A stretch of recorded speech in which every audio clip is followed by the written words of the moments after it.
Man, we are ready to go for a midday matinee matchup between the Tampa Spartans and Eckerd Tritons, live on Tampa Spartans TV.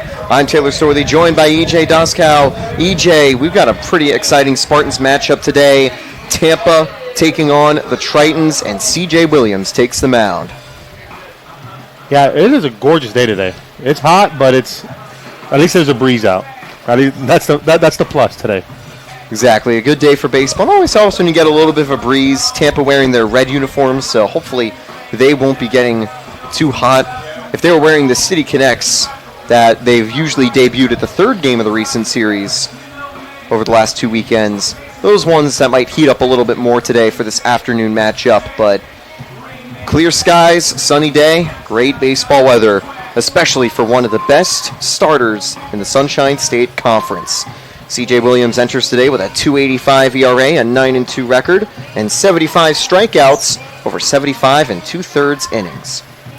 The Tritons are going to be looking to get into the win column today. Here is their starting lineup. Leading off will be the 23 of Garrido. Will be followed by the catcher Escobar, batting third, 17 Stark. Fourth is Cabina.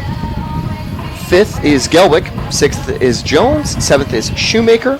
Eighth is Bazidlo. Ninth is Alzate. And Calise will be on the mound for the Tritons a little bit later today. The Tritons enter 10-30. They're on a 4-game losing stretch, losing a series against Rollins and a midweek matchup against St. Leo back last Tuesday. Their Rollins matchup was a Thursday and Friday series. Their last time out, they had lost by double digits, 14-3, but it's a brand new day as they take on the Spartans.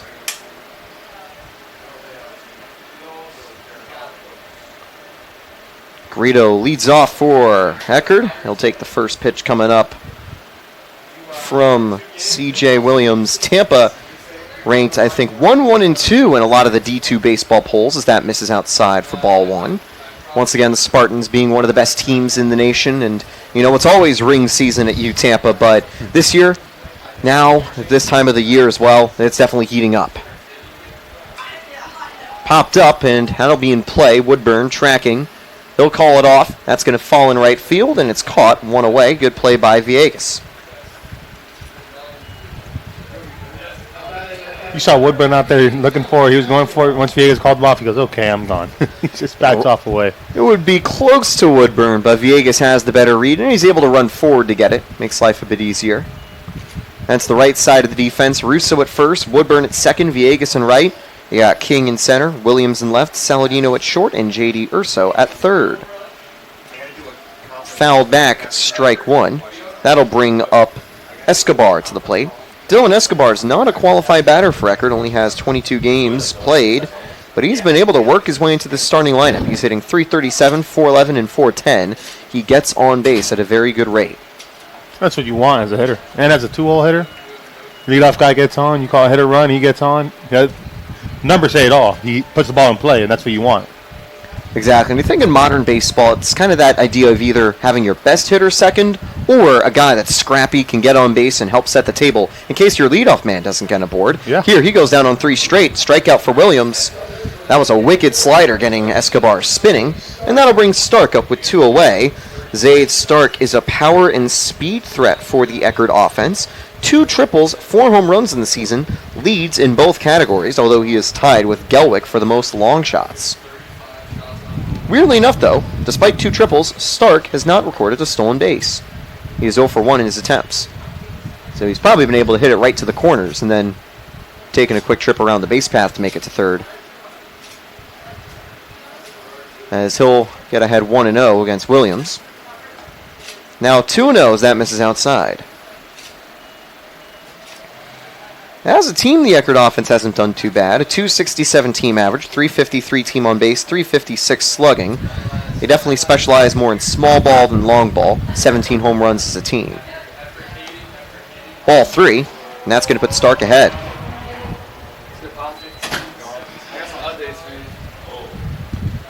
You know, I've been seeing that Coach Urso has been moving around the infield a lot. A lot of guys at different positions, different spots. Yeah, definitely likes to shuffle it here and there, especially when it comes to kind of resting people, giving players off days. Saladino gets the start at short. The big recent change, though, for you, Tampa, Urso at third. That's been Kevin Karstetter's position for most of the season. But now he's kind of put Saladino at short, Urso at third, sometimes Karstetter DH or sometimes as a pinch hitter. But kind of still shuffling the lineup, and I know we were talking in the start before the game, EJ, that this Tampa team's really 11 players deep, and honestly, you could argue even more. Yeah. Just given how strong this lineup is, sometimes you're the odd man out, sometimes you get stuck on the bench, and that's what Karstetter is stuck today on the bench. But I imagine he'd get a hit appearance if Tampa takes a big lead, or they need a clutch bat in a clutch spot. That's what Karstetter can deliver. And he knows to trust Joe Urso, because I know he started Game 3 last time Tampa was at home, and I think he hit a home run in that game. Or at the least he had a very big at-bat as the count goes 0-2 to Cabina. He's fallen behind after the 4-pitch walk to start.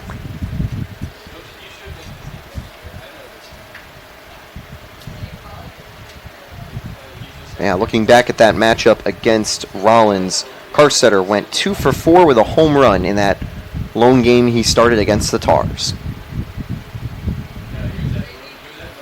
Fastball up high, wanted to get him swinging at the hot stuff, but that just misses the zone. It's 1-2. It was Tampa's stand-as-one game last time out against Rollins at home.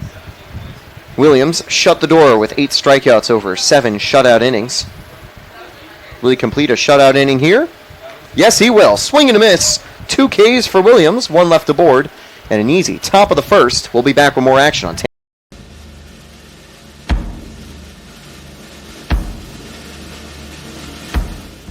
Just another ordinary day at UT.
Nervous.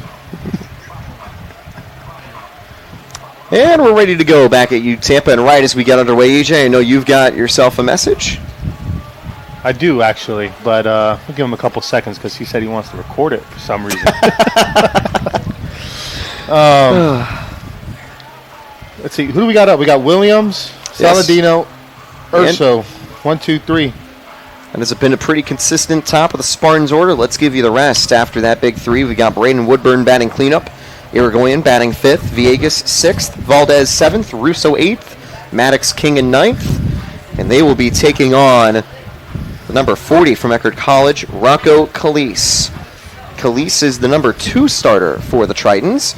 You could argue that Jacob Thomas has probably been the team's ace in terms of his overall output on the mound.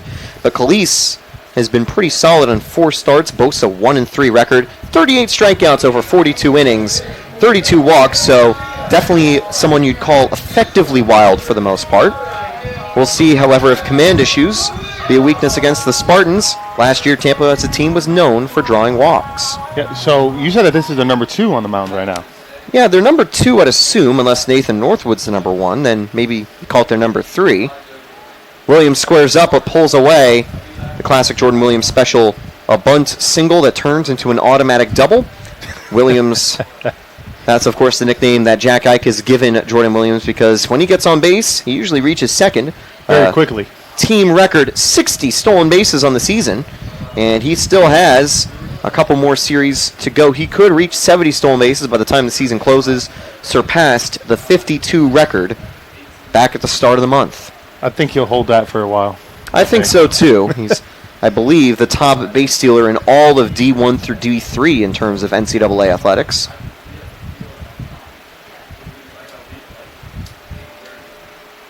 And Williams might get a leadoff walk. He squared up twice. Now that time saw the fastball outside. And I think he's the guy you want to walk the least. And, well, he's going to do just that. 4 straight, and the automatic double might reach scoring position on the very next pitch.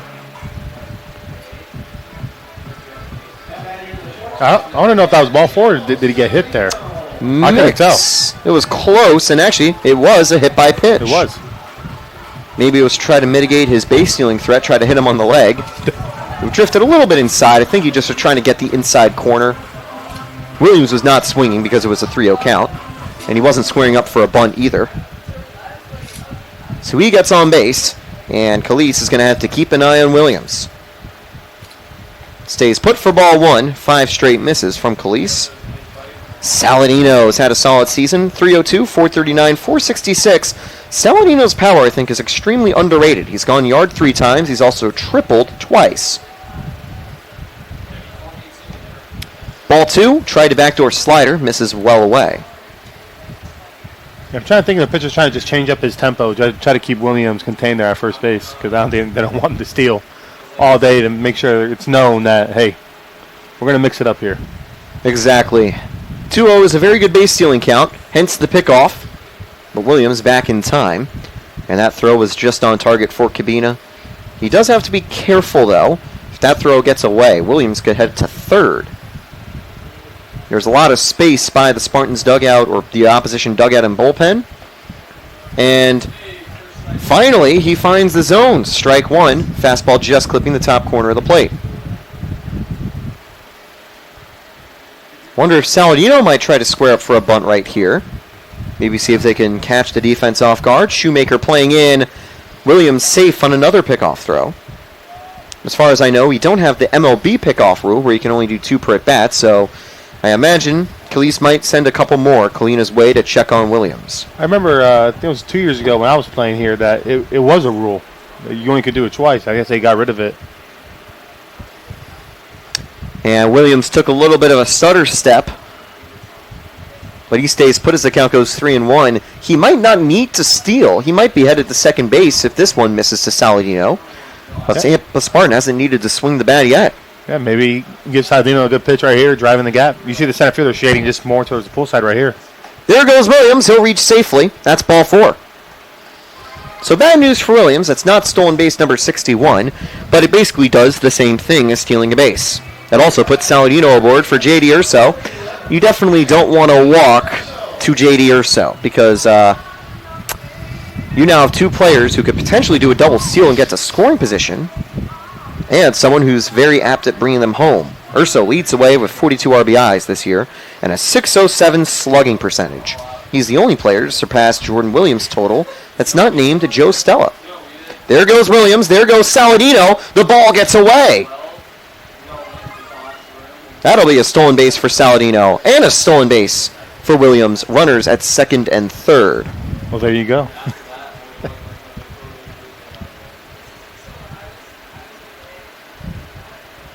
Braden Woodburn's also on deck. You definitely imagine one of these two will be looking to bring them home. These two known as a pretty solid middle infield duo. Well, technically and the corner too, with Urso now at third base and Saladino at short. Almost hit Urso, just missing inside. Loading the bases with no outs. Scary to do against the Spartans, especially with the heart of the order due up. Yeah, look at that slider. He just let it go just a little bit too much out of front there. Almost nipped him. See what happens here with 2-0. Urso takes, it'll go 3-0. Just missed the inside corner. This is not a super big strike zone from umpires Frank Endy, and you've also got Ray Parrish in the infield. Definitely want to give a shout out to the umpires making our baseball games happen. Imagine they'll switch roles for the first game tomorrow and then go back to these roles on Saturday's second game of the doubleheader. Bases full, no one away. And so far, there have been 12 balls and 1 strike from Calise.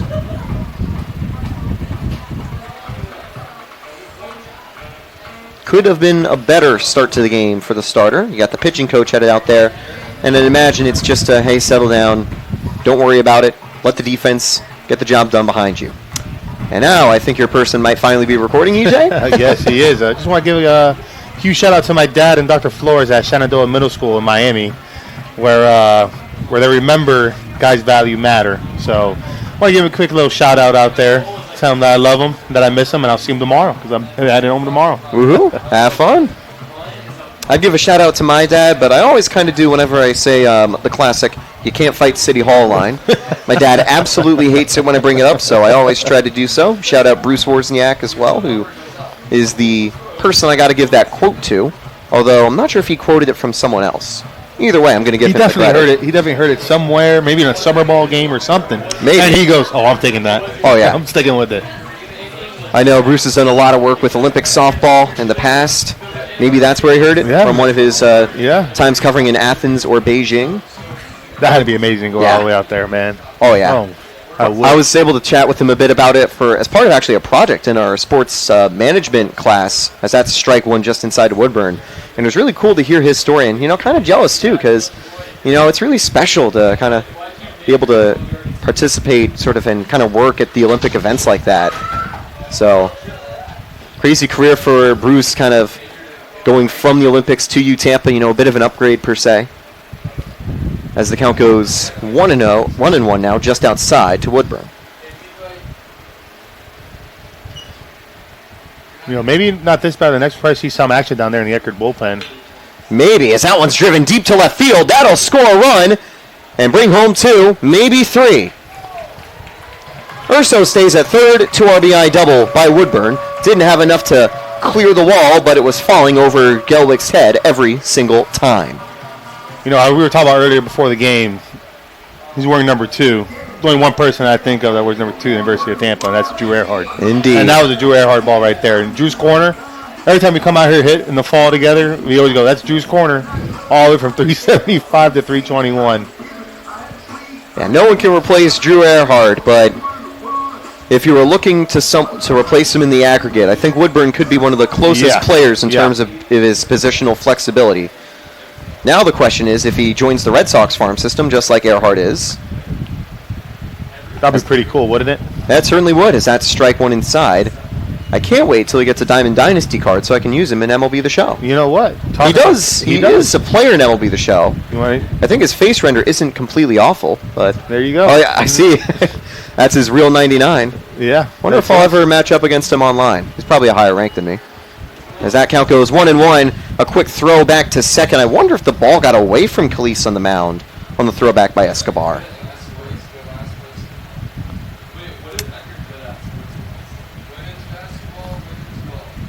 I'm waiting for Nunez to get his card with the Mets eventually, hopefully.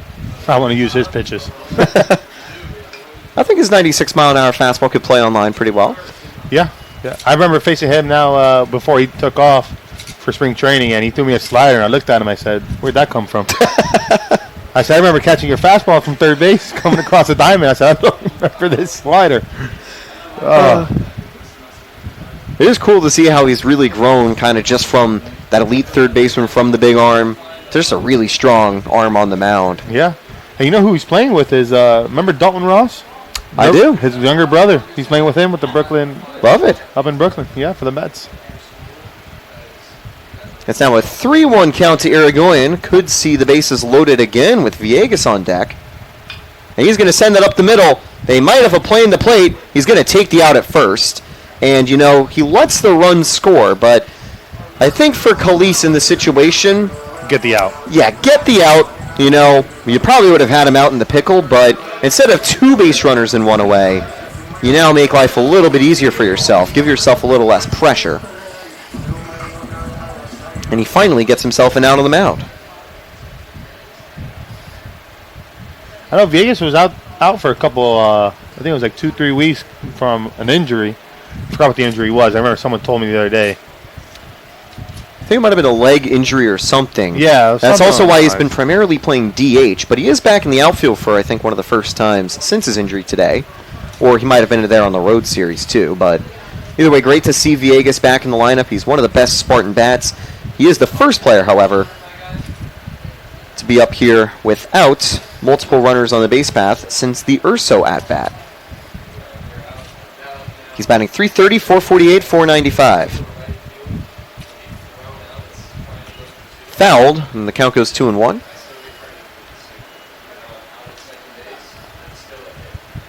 Three 0 Spartans. That Irigoyen ground out does lead to an RBI.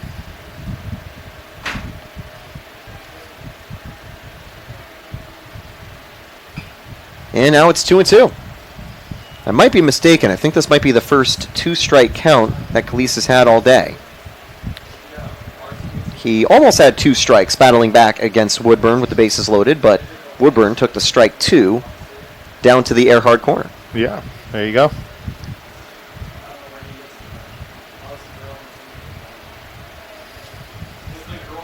Swing, and that's going to be drop third strike. Throw to first, runner stays put. That's out number 2. Good job by Escobar to get on top of it. I was wondering if Woodburn might try to get risky and try to run home during that throw to first, but thinks better of it. I think Cabina could have gotten the ball back in time. I think Vieira was asking if there was catcher's interference, it looked like, because he was talking to the umpire. It was close. I wouldn't be surprised if that would have been a decision. Here comes Mike Valdez back to the plate. And it's good to see Valdez kind of back to normal. 282, 356, 423 slash line. He's below the team average as he rips that to short. Unfortunately for Valdez, that's just the simple case of batting the ball too hard in the infield. Easy pickup for Basildo. And we'll be back in the top of the second. The Spartans put up 3 runs on just 1 hit. We'll be back with more action on Tampa.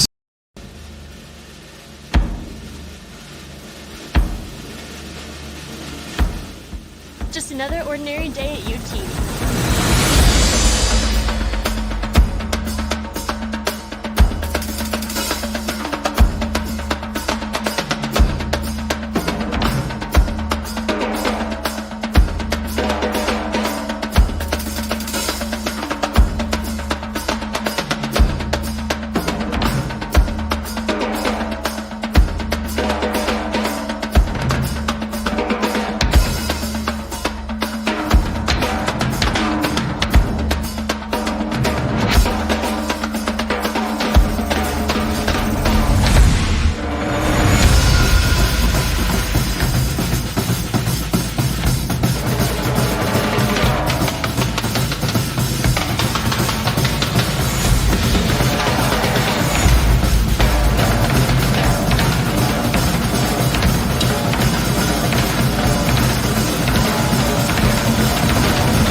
I'm surprised they don't have anyone in their bullpen.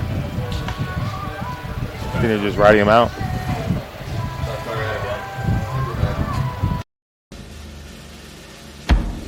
We go.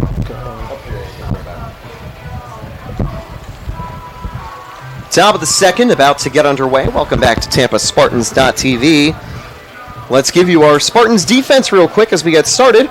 At the hot corner, it's J.D. Urso, Saladino at short, Woodburn at second, Russo at first. Irigoyen and Williams are the battery. Williams, King, and Villegas out in right field. Got to specify Jordan Williams in left. CJ on the mound. And CJ has already got some more run support. He is potentially able to secure a 10-win season today.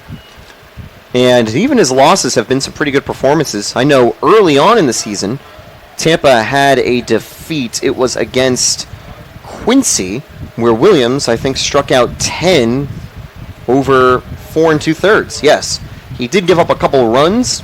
There was some really good base hitting from the Eagles in that matchup, but Williams was able to showcase his electric stuff that he's had all season long in that game. That's foul and will be strike 1. That's how I knew Williams was going to be a big part for the Spartans this year, even though he was outdueled by Kobe Essien, who was able to get a lot of soft contact and only had 2 runs given up that were unearned. I knew that Williams was going to have a great season, and he's done just that. Yeah. Trying to think about what Skyler did last year. How many wins did he have last year? Was it 16? 16, as this should be out number 1 to Saladino. And for the first time in his career, Skyler picked up a loss in his Spartan tenure. Over 3 years with the Spartans, he had been unbeaten, invincible. But Florida Southern Unfortunately, he handed him his first Spartan L, and he is now 6-1 for the season. But still, 22-1 over the last 2 years is not a bad record at all. No, that's not bad on your resume. He has moved from the Friday starter to the Saturday Game 1 starter, but just kind of like last year with now very strong D1 reliever Alex Caney, he formed a great 1-2, sort of 1A, 1B type of setup. Yeah, I remember I was talking with Skyler, and I asked him, I said, hey, man, like, why'd you move to Saturday? I thought you were the Friday guy. He goes, I got sick, and he tried to get back into his routine and stuff, and it ended up being on Saturday, so they just moved him and Williams. They switched them over, and just like last year, how they had Caney go Friday night, and then they had Skyler go on Saturday. Makes sense as that's fouled away 2-1. And I think one of my big baseball opinions is that MLB teams and schedules should kind of follow that sort of kind of routine that colleges do, where games are on Tuesday, Wednesday, Thursday, Friday, Saturday, Sunday. And MLB teams should run 6-man rotations. So kind of like at the high school and college level, you have your Friday starter, your Saturday starter, Sunday starter. So you have a routine and also kind of preserve pitching health. Yeah. I also think the 6-man rotation is going to kind of become more popular as you see more and more injuries and more things like bullpen days become popular in MLB too. Well, they also got to think about all the guys going up and down, calling guys up, putting guys in different roles, trying to see what fits for them. Help them in like those, like you say, like the dog days of August. Of course. The back end. This guy can't go. Oh, but remember he started 2 months. Like he had to start. Let's see what he could do now. Throw him out there. Exactly. And plus, in the big leagues, I mean, they got the stuff. Oh yeah. You have to have some ability if you've made it to the show. That's going to be a full count walk. Excellent battle there by Jones to give Eckerd a leadoff base runner.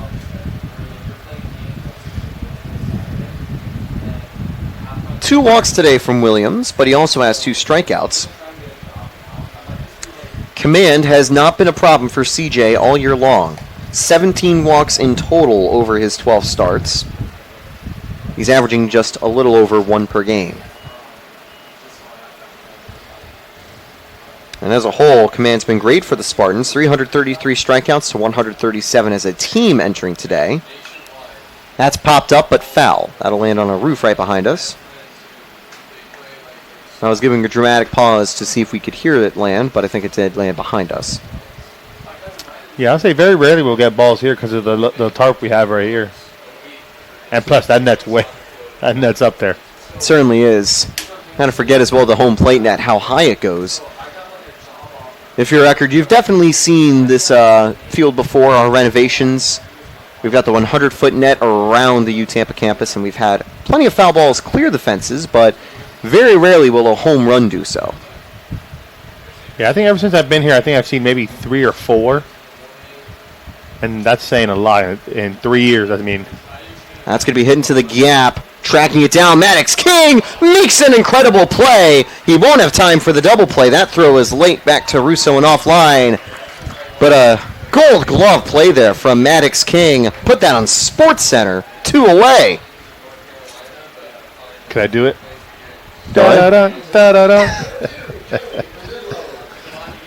He flew. You saw how you just gracefully just went and got that ball. That was awesome. What a catch by King, just laying it all on the line and coming up with a baseball. And for a team that has so many sort of graduate transfers and older players, it's great that we know that King will probably be back next season. He's only a sophomore. Had a breakout freshman season in the second half en route to the national championship. And, you know, since then he's patrolled center field perfectly. He's been sort of that Jordan Lala replacement for the Spartans. And that wasn't the Kevin Kiermaier catch, but that was truly something special. Yeah. I know Lala was here earlier this season during alumni weekend. He was able to talk with Jack over a half inning, and I'm pretty sure they did bring up the Kevin Kiermaier catch in that conversation. Runner goes, fouled back, so a hit and run takes it to a 1-2 count. Zidlow now trailing. For the season, Eckerd's number 2 is hitting .255, .349, .298. He gets on base quite a bit. Doesn't have too much power in the bat, though. Looking to keep the inning going. 2 strikes, 2 outs.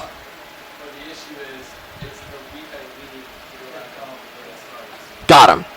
That slider fell off the table and right into the glove of Irigoyen for out number 3. It's 3 strikeouts for Williams.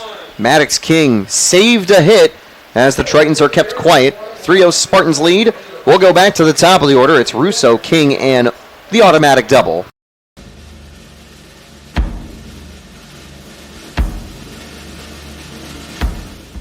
Just another ordinary day at UT.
And welcome back to the University of Tampa. Calise will continue on the mound for the bottom of the second inning. Russo, King, and Jordan Williams due up. Now this is a very good 8, 9, and 1 set of bats to bring up in the order. Russo's been a little cold at the plate as of late, but there's one thing for sure. He knows how to hit the baseball hard, and he knows how to get on base. His 4 home runs are tied for second on the team. His .396 average is 30 points below the team average, but it is above average for most D2 and Sunshine State Conference teams. He has drawn 23 walks, third most for the Spartans. He does lead the way in strikeouts, though, as that's a 1-0 count. This is the final regular season homestand for the Spartans. Make sure you come out tomorrow. The games start at 1 p.m. But don't worry, if you can't make it, there's sure to be more Spartan matchups here. On May 15th, the NCAA South Regional kicks off. That should be Tampa and Florida Southern. As regional hosts, as the count goes 2-0. Tampa has hosted regionals over these last 3 years, and I imagine that streak is going to continue, as even though there isn't the numbered regional rankings yet, the NBCWA poll has us the unanimous first place position in the South region on their weekly rankings. They also have us first in the nation with all 20 first place votes over Angelo State, which is kind of surprising. I know a couple other outlets have the Rams as the first team in the nation. I wonder if it'll be a Rams-Spartans rematch in Cary come June 7th at the conclusion of the NCAA championships. Leadoff walk for Russo. Another walk for the Spartans. They've drawn 4 so far, actually 3 so far. Call it vintage U Tampa. Kind of looking back on how they were drawing so many walks last year. You know, I wanted to say that last inning. Actually, I'm getting a flashback here. Wonderful finish with the double-digit walks we've seen from time to time, but truly that team was generational in on-base prowess. And even though we've done a great job of drawing walks this year, I don't think there will be a Spartans team that can match that level of getting on base ever again. I think opening weekend they had last year was at least 30 walks already. Yeah, and that was over in Houston, right? At crazy. I was going to say Minute Maid Park, but of course it's Daikin Park now with the new sponsorship, as the count goes 0-2. You know, I did not know that was their new name. I still call it Minute. I'm still going to call it Minute. Of course. It's going to be a while. That's what happens. Just, you always kind of get stuck with the old name for a while. Depends how long the sponsorship lasts, too. Maybe they bring Minute Maid back in a few years. Almost strike 3, but just misses low to Maddox King.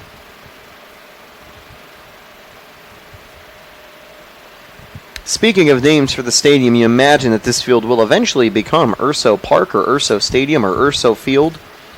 Some variation of Urso, as that's going to be hit into the gap. That could score. Russo from first, but he'll hold up at third. Standing double for Maddox King. 2 on, no one out, and the Spartans get started with their second hit of the ball game. We're back to the top of the order. He said, I'm going to catch it there, I'm going to hit it there. That piece of hitting right there, 2 strikes. Taking that slider away, it looked like. Yeah, I was able to pull it, I think, the opposite way into the gap. And now it'll be the switch hitter, Williams, back up to the plate. He's very versatile as a leadoff man because against a lefty, he'll bat from the right side. Against a righty, he'll bat from the left side. He makes it so the opposition starter does not have that handedness advantage. Makes Williams' stolen base record even more impressive. He missed the first weekend of the season. You know, he started off the bench and eventually got the starting job. He's now had 40 starts on the year.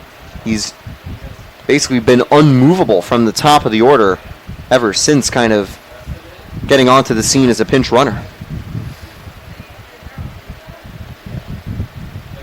And if there's a D2 Player of the Year award, you got to have Williams high on the list. I would think so, with all those stolen bases and his versatility that he has in left field, at the plate. It's just, can't think of anybody else. That's going to now make it a 1-2 count. I think for Williams, he's definitely showcasing all 5 tools this season. He's had 20 extra base hits, 4 home runs, 4 triples, and 12 doubles. Third on the Spartans behind Urso. He gets on base at a crazy rate with 21 walks, just 18 strikeouts. Won't be 19 as he takes outside. A .363 average. One of the best averages in the conference, leading the way for the Spartans. And then, of course, the stolen bases, leading all of the NCAA for qualified batters. I'll double check, but it would be hard to have more than 60 stolen bases in a season here. As did Williams go? No, he did not. Full count now. Just on the outside corner. See, I thought that was a strike on that pitch. Honestly, I did too. It was right there. I don't know if Williams swung, but either way, Calise might have gotten unlucky. And now he might have to challenge Williams. You don't want to walk the bases loaded for Nico Saladino.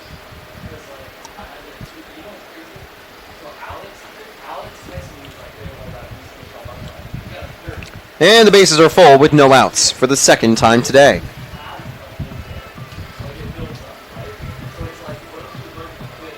Some movement down there in the bullpen right now.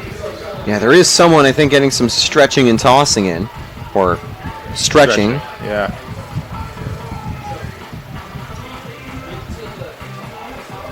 Escobar out on the mound, talking it over with Calise. I think trying to get him to settle down. Calise did a good job with the bases loaded in the previous inning. He gave up a big hit to Woodburn, but then got a ground out and 2 more outs to prevent the Spartans from doing too much damage. Sure, 3 runs did score, but he was able to get consecutive outs after the 2-run double by Woodburn.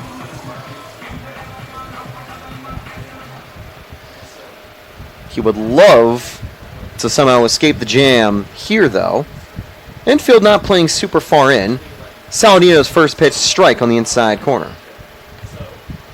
That's the first strike Saladino's seen. Second strike he's seen. He got on board on 5 pitches previously. It was 4 straight to Williams for a walk, 4-1 in the count for Saladino for a walk, and then 4 straight misses to Urso for a walk. You just got to think about it. He also started off 0-2 to Williams as well, too. So that was a great seems battle. Like he found it, lost it, and now he's trying to get back to it. He was chasing sort of the strike 3, and Williams, great discipline at the plate. Did that hit him? No, but it got close. The count goes 2-1 now. Looking like the previous at-bat for Saladino, where he did see a strike, but still was able to work the walk. Wonder if he'll be swinging 2-1. Infield, I think, more at double play depth for the Tritons. And that is ball 3. Slider missing outside. He has not been able to put that front door slider or back door slider where he wanted to.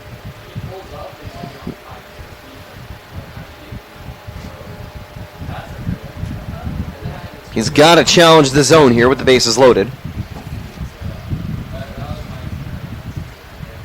You've got J.D. Urso on deck.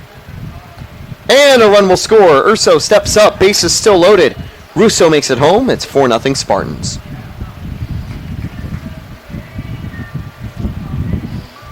That is the 5th walk for the Tampa offense. Vintage Spartans, if you will. Surprisingly, they entered today with 227 walks to 246 strikeouts. Do keep in mind they also added 61 hit by pitches to that tally. So they do get on base more often than they strike out in terms of the walk hit by pitch ratio. But last year I know that number was squarely in the walks column more than the strikeout column. First pitch to JD. Thought about going. Ball 1. It's crazy to say the Spartans scored 6 runs on 1 hit. 2 hits, sorry. Two Yes. hits. That would be crazy because indeed it's incorrect. It's only 4-0 Tampa. I think they'll fix the center field scoreboard in a second as the count goes 1-1. It is 4. I apologize. I'm over here looking at in their bullpen real quick. And I check the scoreboard. Go. Oh. I wonder if the scoreboard is expecting Urso to do what Woodburn did and hit the ball to Eckerd corner and bring home 2 runs. Now he's going to get ahead 2-1 now. Saw a first pitch ball, foul 1 back, and now he's ahead 2-1. Yeah, I remember they were talking about it last year about getting a jumbotron out here, like how USF has that nice setup with the jumbotron with the little scoreboard under. I would like it in left field. I think I do kind of prefer our classic scoreboard in right field. Kind of gives that retro kind of vibe. Also, the Pepsi logos on it are pretty cool. But yeah, a big jumbotron, especially with like player graphics and stuff, would be really cool. Kind of like the ones we have over at lacrosse at the Nemoli Family Stadium. 2-2 now to JD Urso. Fouled away. Yeah, my thing is I like the scoreboard in right field since I play first base and getting trouble with the screen and stuff. The ball could hide in it and all that. Ah, yeah. So I was always a fan with the scoreboard being in right field. So that'd be a pretty cool upgrade, don't you think? I think so. And that's going to be hit down the lines. Got a lot of carry. It'll be caught, but will score a run in the process. Everyone advances. 1 away, 5-0 Spartans. Yeah, good base running there by Saladino. Usually guys don't tag up right there on that ball like that, but read it good, got right to the bag, tagged up and got it, and now it's 2nd and 3rd with 1 out. Saladino's got the speed to reach there safely. Tampa's now scored 5 runs on 2 hits. So 1 more to make your comment correct. If they were able to bring home another sacrifice run, which they very well could do on a Woodburn fly ball, it would be 6-0 Spartans with just 2 hits on the table. Ball 1. No, strike 1. That looked pretty far outside. Feels like that right side of the plate has been a little more pitcher-friendly so far. That was where Saladino saw a strike to start his at-bat, too. Well, he's consistent with it, so you can't really complain much. Exactly. That's always what I say, too. I always prefer it if they're consistent. If they have a big zone, everyone gets a big zone. Small zone, everyone gets a small zone. Things low being strikes, everyone gets low strikes.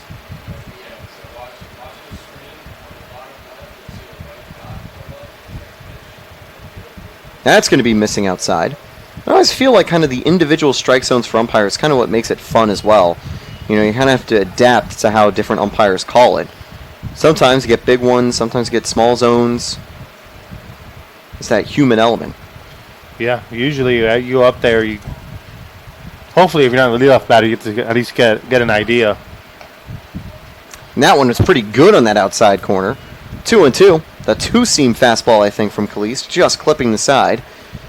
And while the first pitch of the at-bat looked to be a bit outside, that was a fortunate call for Calise. That one, I think, was painted. Foul back. Woodburn stays alive, 2-2. There is a right-hander for the Tritons warming up in earnest now. We'll see if Calise can escape the inning. Hard to get a double play here, but maybe a line drive to Jones and Saladino taking a 2-large lead could do it. There is a big space, though, between Jones and Zidlo over down the middle. Swing and a tip. Got lucky there. Yeah, he got fooled. That was a very nice, I think it might have been a circle change or just a changeup low and I inside. think it was just a right on right changeup, 2-2.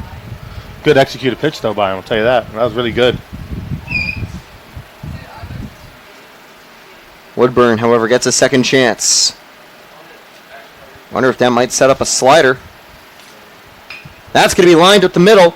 That will score a run as a sacrifice play. Do they get the out at third? No, they do not. And it is 6-2 Spartans with back-to-back sac flies. And indeed now, Tampa scored 6 runs on 2 hits. That is pretty impressive. That's crazy, is it not? That's baseball, though. There'll be times where that happens. Maybe it's an omen that this occurred, because I know the last couple of weeks, Jack and I were mentioning the Jupiter Hammerheads and their 22-walk game. Fouled away by Irigoyen, strike 1. Self-preservation led to the foul ball that time. But it was over in, I think, is it low A or high A in the Florida League? I don't think that's even considered. I think it's low A. Yeah, low A. Because it's not the Florida Complex League, but No. it's the single A down here where also Tampa commentator Josh Sperber does a couple games at Clearwater. Well, actually, all the games at Clearwater, as that's a fly out. Anyway, Irigoyen can't get another sac fly because there were 2 outs. Calise limits the damage with the bases loaded, but Tampa brings home 3 in the bottom of the second. We'll be back with more action on the Sunshine State Conference.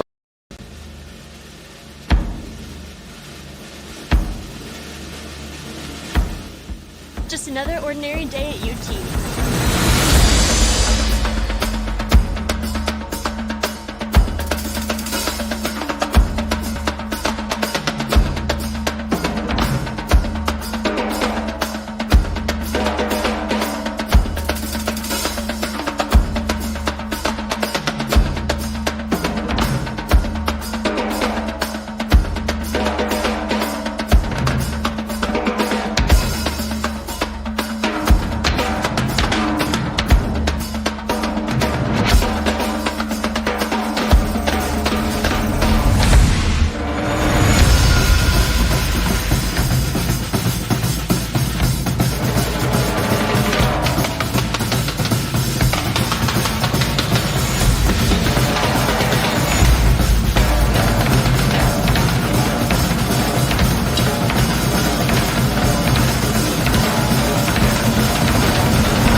Top of the third, we're ready to resume. This is a big weekend for sports. Obviously, last night we started with the NFL Draft. Cam Ward, first overall pick for the Tennessee Titans.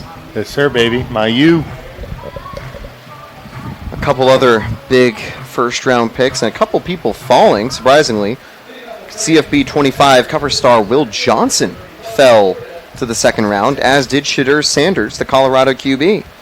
Any predictions on where he goes on day 2? I have no idea. I do not follow football like that. All I cared about was Cam Ward, to be honest with you. That's just, for me, that's huge for their program. Wonder how Ward will do in Tennessee. Definitely had a great final year in Miami. Kind of shame it was the defense that kind of held the Hurricanes back a bit. Yeah. What's the story of UM football, their defense, the last 10 years? That's a deep fly ball to right field, and that is off the wall. Extra bases to start the inning. Good throw by Villegas, but more than enough time for Alzate to reach with the double. He saw a hit get past him in the previous inning from King, decides to return the favor on offense by taking one down the right field line. Yeah, he was there. He sat on one first pitch fastball, and he got it, and he pieced up that ball right there. That was a good piece of hitting. There was definitely not going to be a no-hit bid for Williams. The Tritons were going to get on the board, but after 2 no-hit innings from Williams, it's a leadoff double from Eckerd to set the table for the top of the order in Garrido. Strike 1 in the outside corner. I thought that was going to clear the fence, honestly. Yeah. That looked like it was going to go about 340, and that's more than enough when you hit it down the right field line. Obviously, we don't have super deep walls here at U Tampa.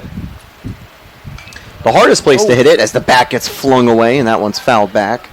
is the left center and right center field walls, because that's about 380, 375, right by the national championship logos and the retired numbers out there.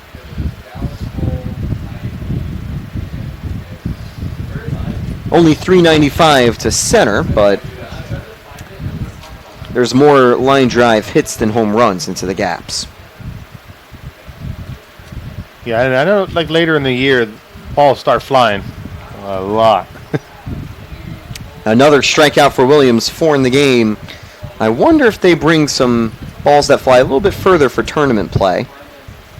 That was partially how Tampa was able to score 22 runs in 2 innings on the opening game of regional play a couple seasons ago. Yeah. And I think also they switched out the baseballs. They switched them over to Rawlings balls. And that would do it. SEC here, they use Wilson's. That one's going to be hit. 2 away coming up with this nice throw from Woodburn. Runner gets to third.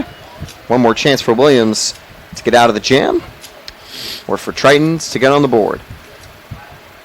It is kind of interesting to see how much of a difference a baseball can make. Start of the year in the Tokyo series, NPB teams used NPB baseballs, MLB teams used MLB baseballs, and you could tell they were getting hit hard and not leaving the park. Yeah. If you wonder why NPB is a dead ball sort of league, by the way, just give any kind of word for fans at home. I know Jack and I talk about it a bit. I cover Pacific League baseball over with For the Fan Sports. That's part of NPB, which is Japan's top baseball league, where players like Yamamoto, Roki Sasaki have been before making their way to the States. Ursa makes the catch in foul territory. Sign is retired. But the balls in Japan fly a lot less far than the ones in the States. It's harder to hit home runs there. So, we'll be back with more action here on Tampa Spartans TV in the bottom of the third. A 1-2-3-4 inning for Williams after that leadoff double. Strands around.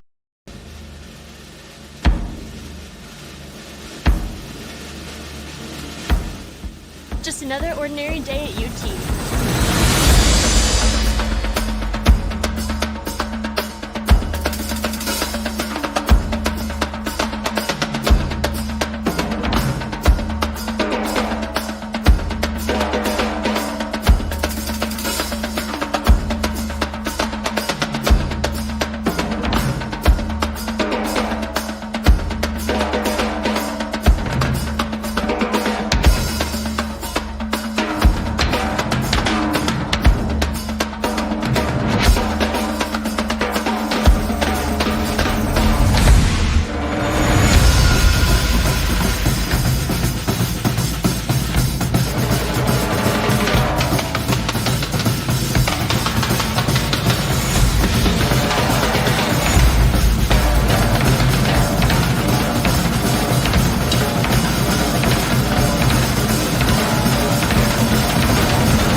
Now on the mound, it'll be Dave Giles entering the game for Eckerd.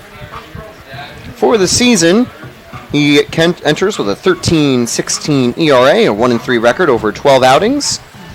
Main thing for Giles is his batted ball luck. I don't think has been super good. He has a 406 average against. You know, getting 406 as a batter, really good. As a pitcher, not so much. But he'll be hoping to avoid too many base hits from the Spartans in this inning. Is he a freshman? Might be. I got to double check their roster. Either way, Dave won't have a high leverage outing here. Yes, the freshman out of Largo in the FSBE Academy will just be trying to find the zone and get through a couple innings to keep the bullpen from being too active today.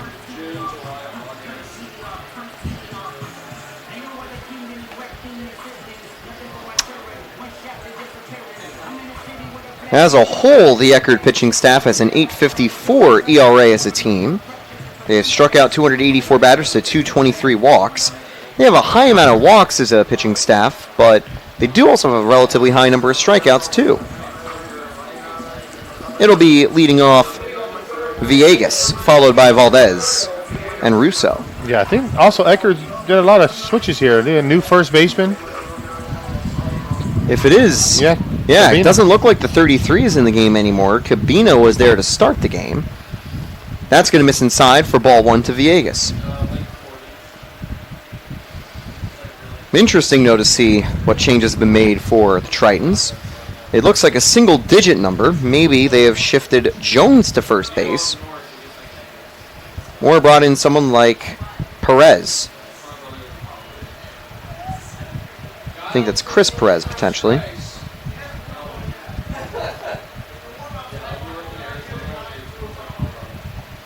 Two 2-0 count.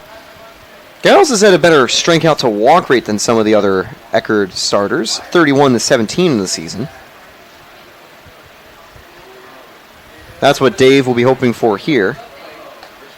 And gets the corner for strike one. Yeah, I don't think Vegas was expecting that ball to be there. It's a good location. Yeah, good from spot Giles. to come back. Final line score for Khalees gave up 2 hits over 2 innings. That one's going to be diving stop at second. Not enough time to get the throw to first. Got to give credit, though. I think it is still their starting second baseman, Yeah. Dawson Jones, out there, who made a very nice dive. But his throw, he wasn't going to get the out in that situation. Hopefully he's all right, though. I think he's favoring his arm after that awkward play. Saved what could have been a double if Villegas was really hustling around the base path. I think it was, you have to call that turf burn. And that, too. Of course, UTampa's campus using turf on our baseball field. That was a change we had made. It was either the year before or the year when you joined. Yeah, when I came here, they were putting in a turf field. We had practice on the softball field. The field wasn't done yet when school started. I wonder how many home runs you were hitting in practice at the softball field. We were only in the cages. Unfortunate. I know, I played intramural softball, and we hit a couple home runs over the fences there. And honestly, I was talking to Alexa Russo one time because she trains at the facility we're at. And I was asking her because obviously I went to Valdosta State, and their field is very tiny. Of course. And compared to here. And Alexa goes, yeah, we have the biggest field in Florida. And I was like, really? Yeah, I could tell. So now I know when girls hit home runs at the softball, they can hit some home runs. It's truly special. And you kind of feel for Russo and Solt this season because you know that they'd have double-digit home runs if they were playing at any other Sunshine State Conference softball stadium. Easily. I think throughout her softball career here at UTampa, there's probably been at least 20 to 30 home runs that Russo's been robbed of because, you can't hit it out of Namoli Family Stadium there. It's such a large softball park. You need to use like slow pitch softball things to hit one over the fences. And, we have to face some really tough pitching competition across the year in conference and out of conference play. That one's high, not super deep. One away. Catch made in left field. I think he just missed that curveball right there. Yeah, he got under it, but not enough. Just a little too much under it. Speaking of Russo, here comes Cole Russo. Believe that, of course, the Russo family, a big part of UTampa as a whole. The relationship between Cole and Alexo is that they are cousins. Yeah, they're cousins.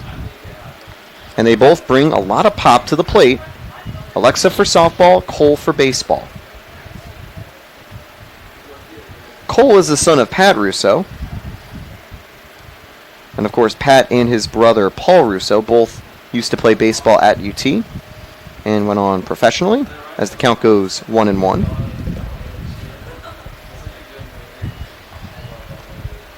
And Paul Russo Jr., his other cousin, is the current head coach at Tampa Catholic. There you go.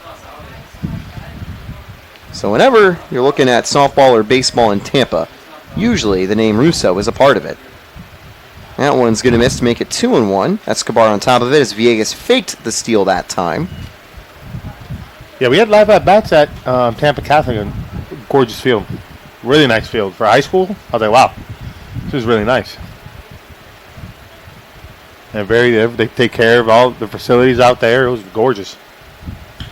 And now Russo's going to drive that deep right field, and that is going to be off the wall. That could score Villegas from first. Urso holds him up at third. Standing double for Cole Russo. That is the third extra base hit of the game for the Spartans on their fourth hit of the afternoon. And it's Maddox King at the plate.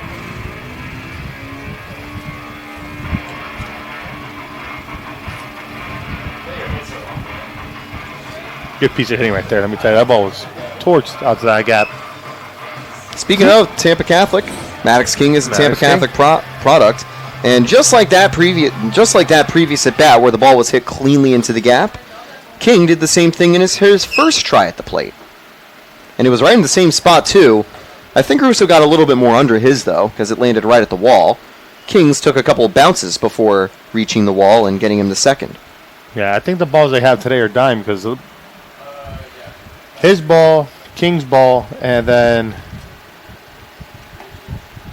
the home run ball potentially from the Eckerd player the previous I was inning.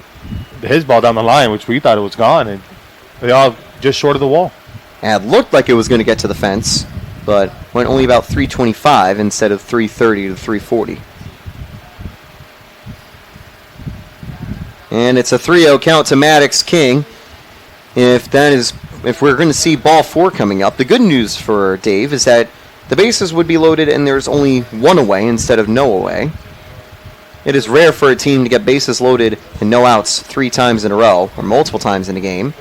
Bases are going to be loaded. Escobar saved a run by catching that outside fastball. King gets walked to Williams, who will be batting for the 3rd time in 3 innings.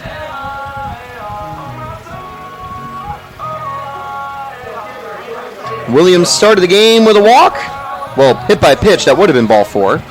And then drew a full count walk after going down 0-2. But now you imagine the Kyles will try to find the zone against the Spartans MVP.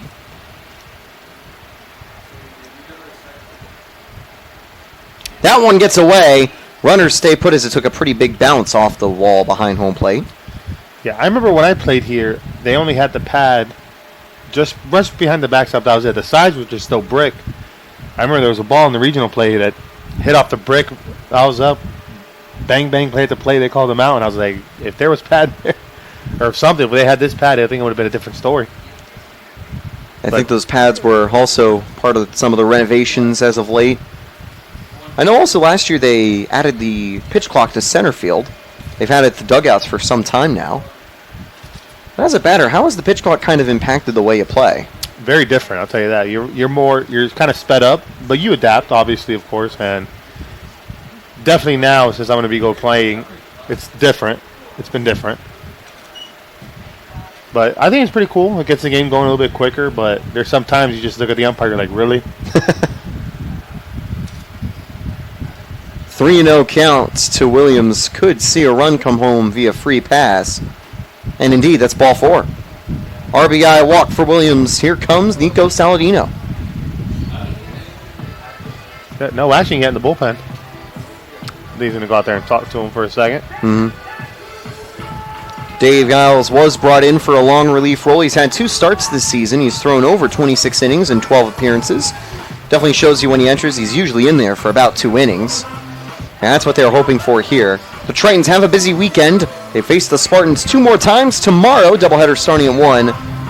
That will be a matchup you want to see as Tampa has a chance to potentially lock down the conference title.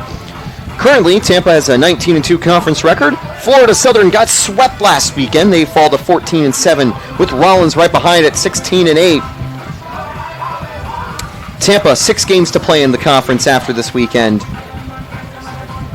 If they're able to sweep the Tritons and Florida Southern takes a loss or 2 for their weekend matchup against Nova Southeastern, the regular season and overall crown, because there's no baseball conference tournament, could be coming back to Tampa. But it feels like a conference championship is a prerequisite for Tampa baseball teams, such as the legacy of Tampa's baseball program. Yeah, I remember when I was here, they said we won it, and we're like, oh. All right. That's because you were full focused on the regional and the national championships. Everyone was locked in. Like we only cared about the regional. And we always told ourselves 1 game at a time, and that's it. And obviously the goal for Tampa, end the season with back-to-back rings. And I don't know if it would be the first time in Spartans history if we've been able to get back-to-back rings. 06 and 07. Your first baseman, Jose Jimenez, was there. He was the starting first baseman. I remember because he keeps bragging about it. Of course. Wonder if the team is going to be motivated to try to make it so Jose brags a little bit less, since they can also say that they were part of a back-to-back winning side. Maddox King would get those honors, I think, as one of the players to win it back-to-back. So would Skylar Gonzalez. Also, you got a couple guys. You got Skylar Gonzalez, Nico Saladino, That too. Woodburn, Mike Valdez, King, Griffith. High fly ball by Saladino. This should bring home a run. Will also be the second out of the inning. Alzate makes the catch. Russo headed home. Sorry, not Russo. King headed home. Actually, I'm wrong. It was Russo. He's safe. It is 8-0 Spartans. Completely forgot about the Williams walk previously. This time, however, King and Williams couldn't advance. They're stuck at first and second. Here comes J.D. Urso, who didn't win that ring last year. He was at U-Miami last season. He was there with Villegas last year with the Hurricanes, and now they both are doing well with U-Tampa. Yeah. Urso batting .331, 448, 607.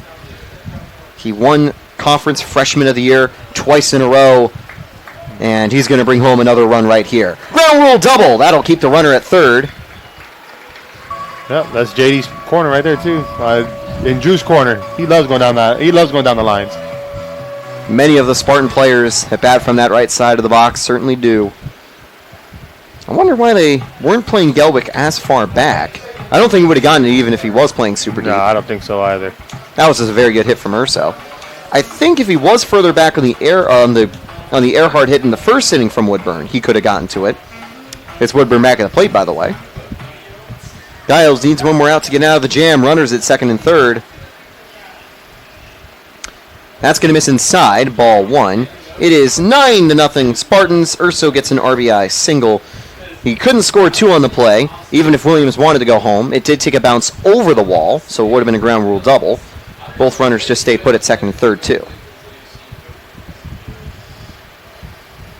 Ooh! That one gets away. They're not even calling it a hit by pitch.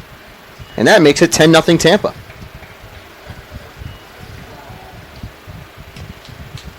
Flashback. 10 runs, 5 hits. That is the 2023 U-Tampa scoreline. Let's see, he gets a green light here, 2-0 for Woodburn. I think in this situation, you have more green lights than not because you have a 10-run lead. If you see something you like, just swing. Not that. Leaving Urso at third is not going to hurt as much as you'd expect in a game like this.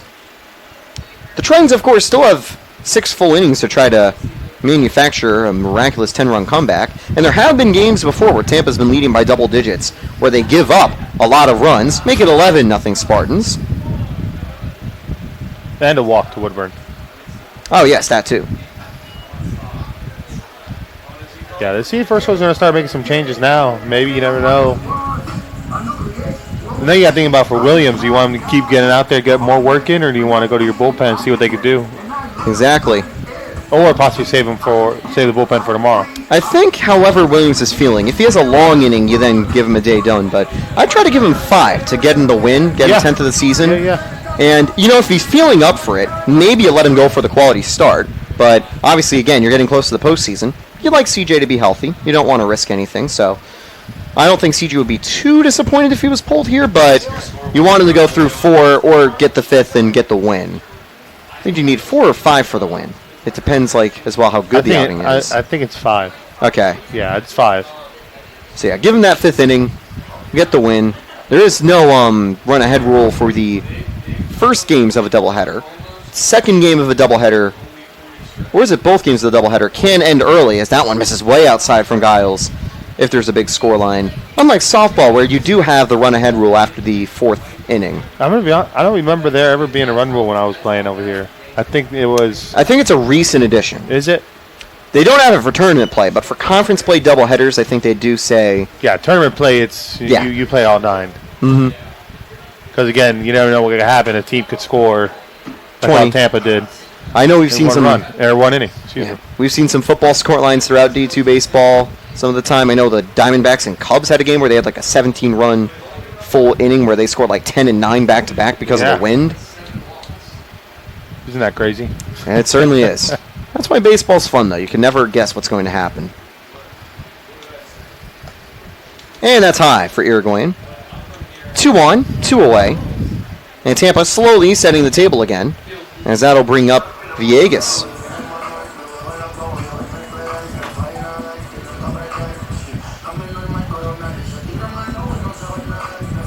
Villegas is 1 for 2. He struck out back in the first inning, the lone Tampa strikeout today.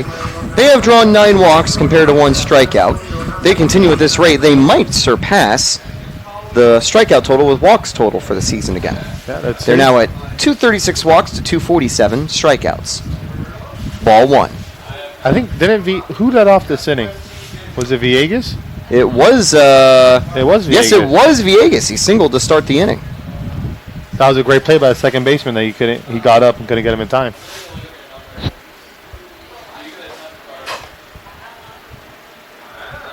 That's going to miss and make it 2-0. Second at bat for Villegas. You've got Valdez on deck.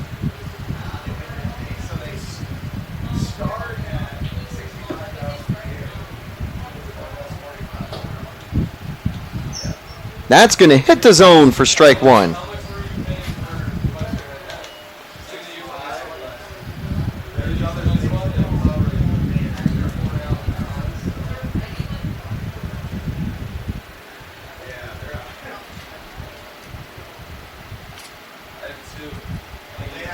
Perfectly got the corner that time. Good location for the backdoor slider by Giles. 2 strikes, 2 away. A chance for him to end what has been the most productive Spartan inning today.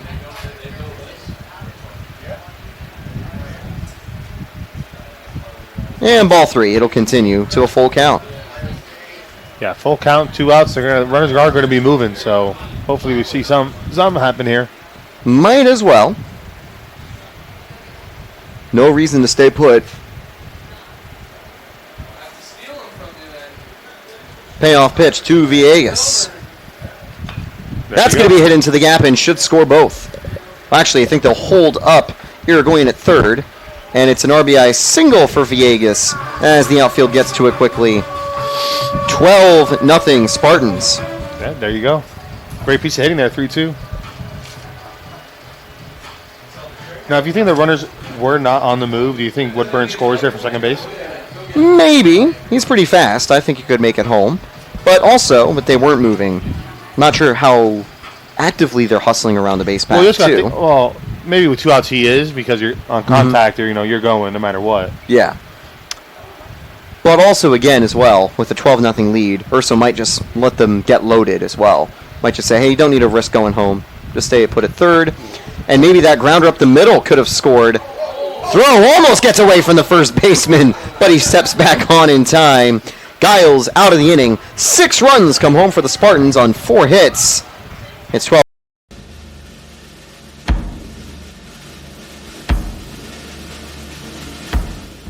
Just another ordinary day at UT.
Oh, yeah, for sure.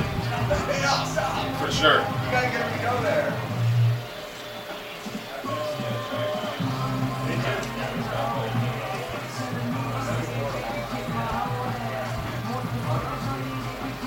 Yeah, a bunch of guys are stretching out now in Tampa.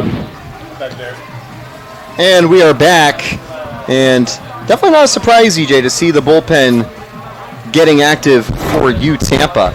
Obviously, C.J. Williams could go the distance if he wanted to, but leading into the postseason and with a lead that I think is best described as comfortable, you could give him the rest of the day off, although we were kind of theorizing you'd probably want to give Williams the win in this to get to the 5th inning before letting the bullpen take it the rest of the way. I'd love to see Braden Heidel back on the mound as well. The St. Leo product was injured throughout 2024 and recently made his debut during a home game as well. He did give up a home run in that home game, but looked good on the mound. Carries a lot of velo. Well, that happens. Yeah. I think they were using the other balls that fly a little bit farther in that series. Or was that nighttime? That too. Because it was in the middle of the night, actually, during that game. It wasn't midnight, but it was well past sunset. The lights were on as well. Yeah, I think this is the new first baseman. Finally got his name. Yeah, it is Lyle, I believe. Lyle. That's going to get away.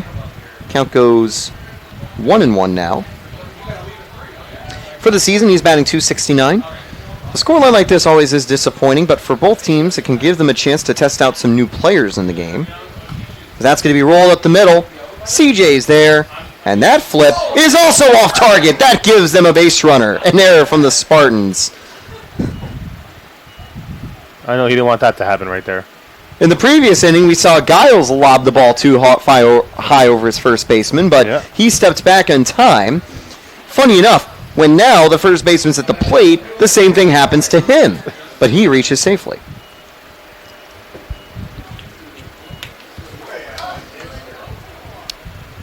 Did you see the news about the AA game where you had the same at-bat end like twice in a row like that?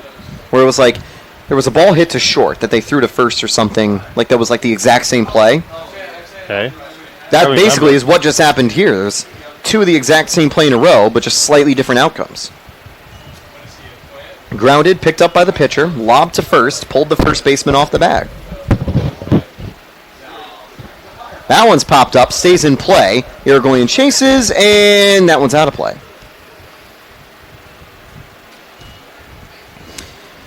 Well, I remember seeing that on Twitter, I believe, not too long ago.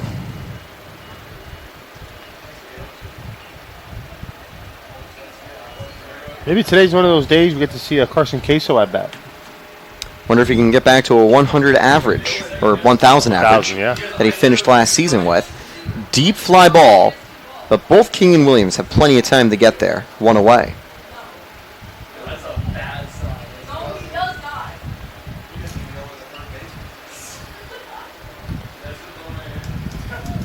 So now we have Jones coming up. Yep, Jones was part of that starting lineup. Walked his first at-bat there. So he was the only player in the lineup now that is 0 for 0 at the plate. He's gotten on base at a .403 rate this season. And he'll swing and a miss at the fastball for strike one. There are three players with an over 400 on-base percentage for the Tritons in their qualified core. Garrido, Jones, and Cabina. Hopefully Cabina's all right, exited the game. Hopefully it's not injury-based as the count goes 0-2. Yeah, I hope that's not the case.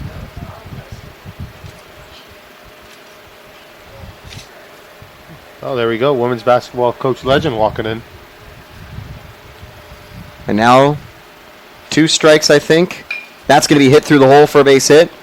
Russo was holding the runner, and the second baseman, Woodburn, was a bit away. So 2 on and 1 away for the Spartans. I think obviously here Williams is just trying to find the zone, fill the zone as much as he can. Avoid falling behind the count, and it's giving the Tritons more hittable balls, but let's see if we can now maybe coax a double play. Speaking of legendary coaches, Chris Cadanax recently announced his retirement from Tampa volleyball. I did see that the other day on Instagram. What a legacy has had at Tampa. He was indoor volleyball. Indoor volleyball. Indoor volleyball. Because here at university we have 2, we have indoor and outdoor. And both of them have won a handful of national championships. Yeah. Outdoor volleyball just won the AVCA Small School Crown again, alongside the first ever Sunshine State Conference title for beach volleyball. Yeah, I think that was back-to-back. Back-to-back? Not mistaken. I think we won the 3 or 4 times in a row the beach volleyball national championship for small schools. Keep in mind, kind of the conferences include D1 teams. I know we've invited D1 teams to campus a few times for showdowns against them. Tampa usually loses, but we put up a good fight. It's one of the few sports that you can actually see D1 versus D2 in, which is cool. Usually against some of the other Florida teams, like Florida State. I'd assume we faced Miami a couple times before, surely. I remember passing by here when I was playing. They had FGCU, they had Stetson, FSU was out there. I'm trying to think of other schools, D1 schools. 5 strikeouts for Williams. And I'm trying to remember, too. I think we had TCU one time as well. That's pretty cool. And some of the big names in D1 sports, period, here. I know our club soccer team also sometimes faces off against D1 foes in club soccer championships. Their program's been really solid, too. Not affiliated with the Sunshine State Conference sports, but, they've had great success sort of at national events as well. Nice. And hosting other teams. And our hockey team has also been stellar, too. Club hockey.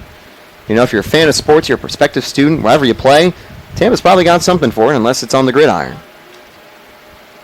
Which is unfortunate, but... Here comes the 0-2. That's fouled back. One more strike, and Williams is out of the jam. He now has 5 strikeouts with a Shoemaker strikeout.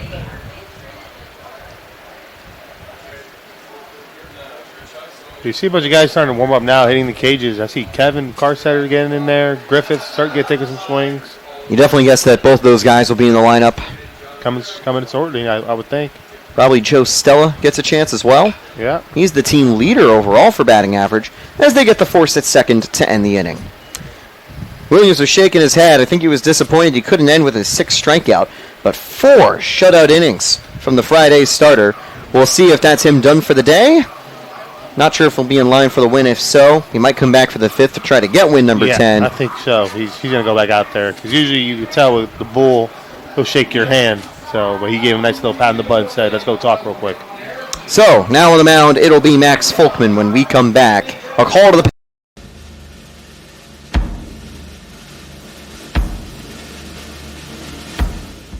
Just another ordinary day at UT.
And we're back at the University of Tampa. It's the left-hander Max Folkman ready for a long relief appearance in the bullpen for the Tritons. After a 6-run third inning, Eckerd's made another change. Folkman enters with a above-team average 8.27 ERA, 20 innings, 17 strikeouts. He's also a left-handed arm. Yeah, and for the Spartans, you got 4 pitch hitters coming up to the bat, or warming up there. You got Joe Stella, Ashby. Also got Griffith. Yeah, Griffith and Graham, too. Graham. Good old number 25. Most of the Tampa order has made it 3 trips up and down the lineup, so Coach Urso electing to make a couple changes, especially with a pretty comfortable lead at the moment. And leading off will be Joe Stella, who's been stellar for the season, trying to do a name pun there. 400, 556, 650 slugging, and 20 at-bats. He's been a reliable guy in these low-leverage outings, and he'll be trying to set the table again for U Tampa.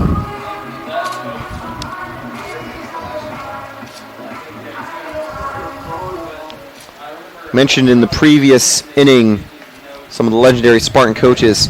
Coach Kadnack has announced his retirement And assistant coach Brian Imperiale will be the interim head coach for the 2025 season. Be excited to see him get to work. He's been a huge part of the Spartans program alongside Cadnac for so long, and it always is good to stay from within to continue building that winning culture. I was going to say, it would be pretty cool if they give him the job there and he takes over. I mean, that would be pretty stellar. You know, if he can bring home another conference title, I think he might. Cadnac leaves with 28 conference championships, 20 regional final wins, and 4 national titles, including one in, I think it was 2021, and he won it here in the Bob. Yeah, I remember seeing that. That'd be a pretty cool experience. It was. We actually were not the top seed for regional play as Stella draws a leadoff walk, 10th of the game for the Spartans, but we were able to escape the regional and host the national championships. How did that come to be? Well, we were second throughout most of the year. Nova Southeastern had a great run. We finished the year on a 20-plus game winning streak, though. Nova had our number, I think, in that early season matchup, hence why they were a little bit better in conference play, although we actually might have won the conference title that year, but we still were second in regional rankings. Up the middle, that'll be a base hit. And a half-hearted jump from Bazidlo, can't stop it. Stella at second, Ashby at first, 2 pinch hitters, 2 base runners. And that will bring up Jay Griffith. There you go. That's what you like to see. Those guys on the bench coming off the bench, getting hot already. They're going in there. I'm not taking. I'm swinging. For sure. Griffith with the CM Punk walk-up song ready to go. I do personally prefer this Fire Burns in terms of CM Punk walk-ups, but can't go wrong with Cult of Personality. Can't. We'll try to get on board here. Lefty-on-lefty matchup.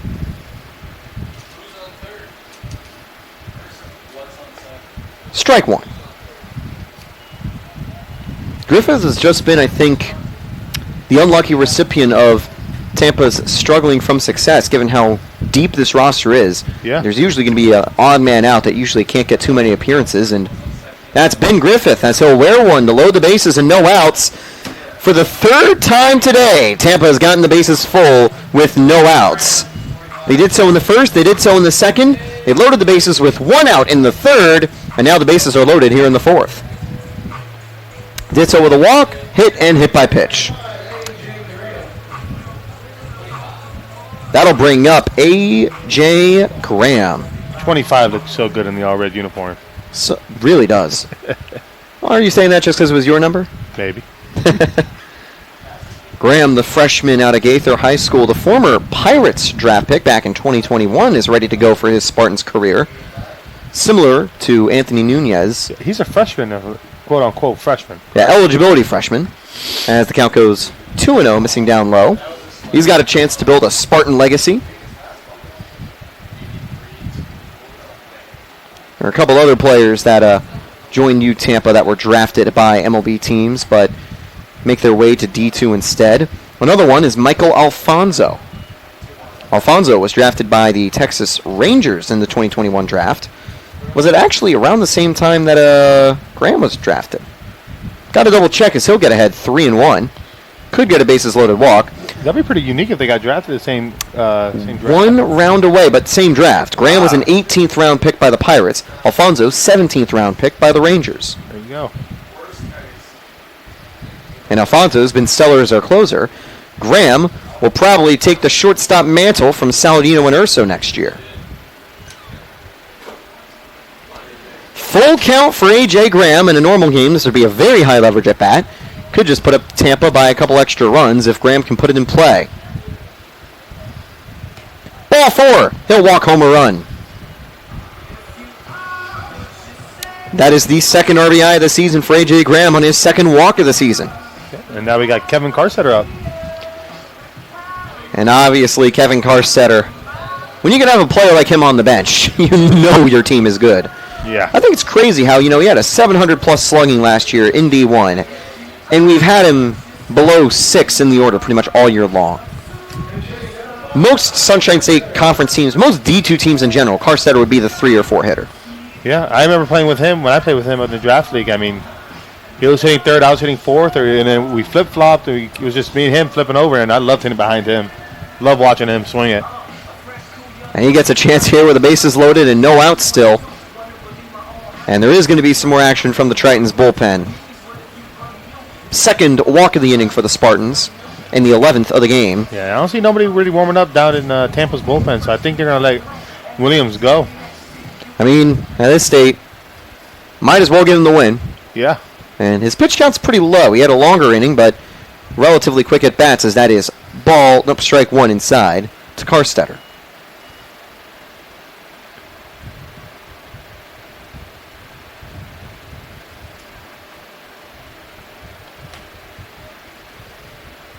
And that, I think, will make it 0-2. A couple of low offerings, but not a surprise that they're right in the edge of the zone.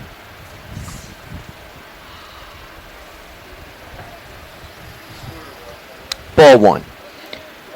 Tampa's all-time walks records were set in that 2024 season. 19 twice in a row against Arkansas Tech. 15 against Central Missouri twice in a row. That's going to be hit foul. And actually, I think they were inputted twice. I don't think they did it twice in a row against those teams in that year. They didn't play them doubleheaders. They just had a 3-game series at Minute Maid Park. It was also cool because we got a ton of StatCast data from that game, too. Yeah. And now it's a 1-2 count for Karstetter. That's going to be up the middle, and that will score a run and keep the bases loaded. RBI single for Karstetter. But yeah, 19 against Arkansas Tech, 15 against Central Missouri, and 15 same season against Florida Southern. Previously, though, it had been Florida Memorial, Post, to also have 15 walk games back in 1992 and 2020. 11 walks doesn't put it into a top 10 team walking game for the Spartans. That is how good this team gets on base. That is strike one in the outside corner. And it is another pinch hitter at the plate. Jake Turr ready to go. He actually leads Tampa with a .444 average on the season. That slider almost missed. Good block by Escobar. Or, yes, it is Escobar. I was ready to say, is that the 14 behind home plate? No, it's the 19 because the 14's on the mound.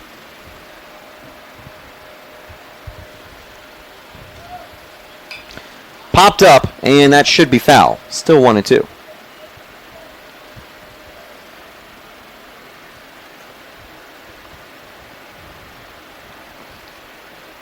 He's going to be a good player here for Tampa in the next couple of years. He's going to be one of those, maybe like another J.D. Urso. Plays great fielding. That's going to be hit into right field. I think it'll be a sac fly for Turr, as that is caught. And heading home is Griffith. Long throw, but not on target. And it is 15-0 Spartans. Because now we got Santiago Guerrerito. Guerrerito ready to go. Tampa has had double-digit performances against Eckerd in their last 6 matchups. And it is no different today. The last time they didn't score 10 runs against Eckerd was in 2022. They took a 4-6 loss on the road after a 7-4 win and a 16-1 win started the series.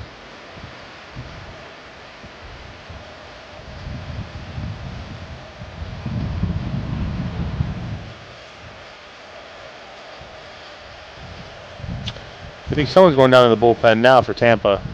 He has his BP top on. We'll see who it is. But for now, it'll be Garavito taking ball one high and inside. And obviously, Garavito will get some chances here, too. He has been in a platoon with Irigoyen all season long, the duo going back and forth. Irigoyen, I think, has won the catcher one job, but Garavito usually frequently plays at least once in the weekend when there isn't games like this where he can get a couple chances off the bench.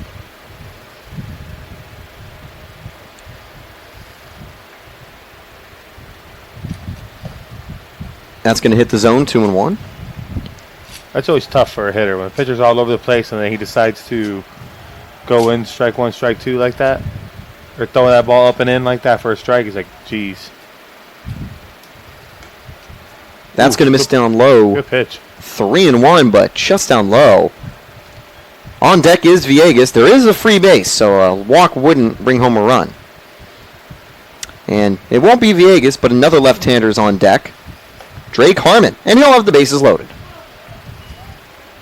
Another walk for the Spartans. They have now drawn 12 today. Looking back in 2010 against Eckerd, Tampa did what they did against Spring Hill in the regional competition a couple years back, going up 22-1 after 2 innings. I think it was this Eckerd game that Jack and I were kind of comparing, trying to find the all-time Spartan run-scoring records to, as that's strike 1 to Harmon. Tampa's greatest win margin of all time, 36 runs, did come against the Tritons. And the Spring Hill game, because Spring Hill, I think, scored 4 in that game, wasn't able to surpass it, even though we did score 1 more run.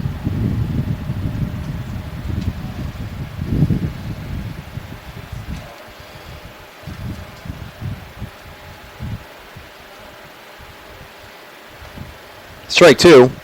Actually, strike 3. Very quick outing for Folkman. Gets out number 2. And wins the lefty-lefty matchup. Valdez will be replaced by Matthew Fogel off the bench. I think it would be very tough for Tampa to hit 37 runs today, but can't complain being up 15-0. We are also in the bottom of the 4th inning, so we might, you never know. Yeah, plenty of time, but also imagine that eventually someone will settle down for Eckerd. Notably as well, C.J. Williams definitely can't complain about getting run support today. No. As that's going to miss outside and make it 2-0. The Tritons have managed 2 hits. They've gotten base runners in every single inning, but they have stranded 5. Yeah, so we're going to go with Joe Sutter that off the inning for us, if I'm not mistaken, with the base hit. Or no, with the walk, excuse me. Stella could get a second at bat of the inning, as that's going to hit the zone. 2-1. Yeah, he started the train of players off the bench. Stella, Ashby, Griffith, and Graham.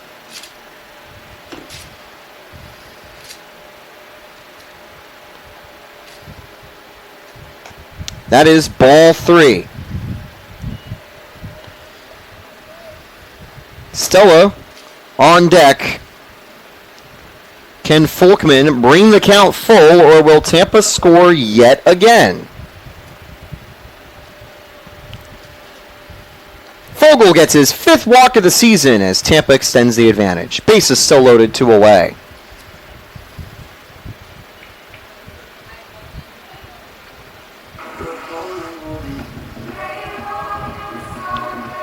You always like it when you start the game with 2 3-run innings. Tampa's now surpassed those innings in the 3rd and 4th. 6 runs in the 3rd, 4 runs in the 4th so far. Tampa doing it on just 2 hits. Joe Stella started with leadoff walk, and he is back at the plate with 2 away, and the base is loaded. And he's going to score a run. Will they send Garavito home? No, they'll leave him loaded. And it's an RBI single for Joe Stella. Yeah, I think now they're going to be going base to base. And now it'll bring up Ashby back to the plate. Ashby had a nice base hit backside, right over the shortstop's head. Gorgeous swing, I'll tell you that. Ashby also part of that rotating platoon of Spartan outfielders. Him and Griffith have recently been the odd people out for Tampa, as other players have kind of usurped them for starting roles. They're definitely great players, but Tampa's just so deep that someone's got to be on the bench. Yeah. And for now, it's been Ashby and Griffith doing it. Oh. And that one's going to hit Ashby, and the bases remain loaded. Top of the order, Jake Griffith gets a second try.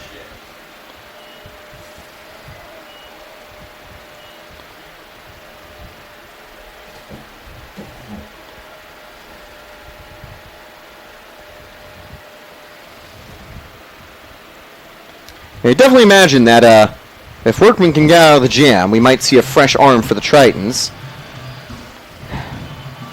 Here comes Griffith. The good news is at the collegiate level, the bullpens are large enough where you don't have to worry about a position player entering the game. Yeah. Whereas in Major League Baseball, you got a very small roster. Usually in a spot like this, you'd say, all right, we'll have someone toss the 50-mile-an-hour ephuses to try to just quickly eat a couple innings and keep the bullpen healthy. The Tritons are deep enough where they'll have plenty of people that will be healthy for the Saturday games, that even if they do have to keep sending in more players right now, we'll also see if Folkman can get out of the jam against the lefty. No, he won't. And they're going to send him home. Runners at second and third. And Tampa, for the first time this season, has put up 20 runs. I'll tell you what, I don't know if you saw Joe Sutto. He was kind of holding up there, and Herzog said, no, go. Yeah, Sutto was like, hey, you want me to wait? And he's like, nah, go ahead and score. Tampa's previous most runs scored came back against, I was going to say Valdosta State, but you're lucky. Palm Beach Atlantic had 15 runs in a Spartan win, and we scored 15 against Rollins on Friday on our last home series. Deep fly ball, but that one is in play for Alzate. And the inning is over. Tampa surpasses their highest run total of the game again. And it's on 10 hits, 20 Spartan runs.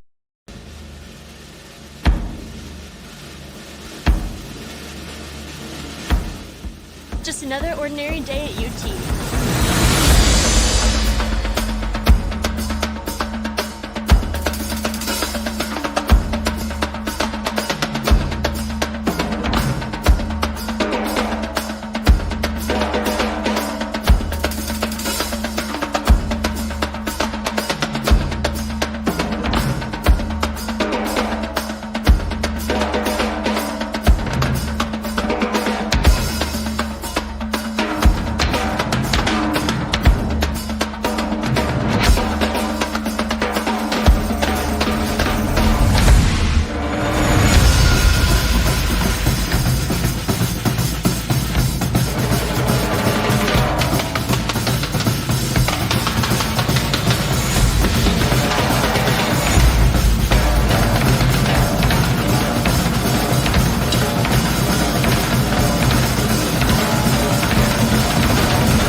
And we're back on the Sunshine State Conference Digital Network.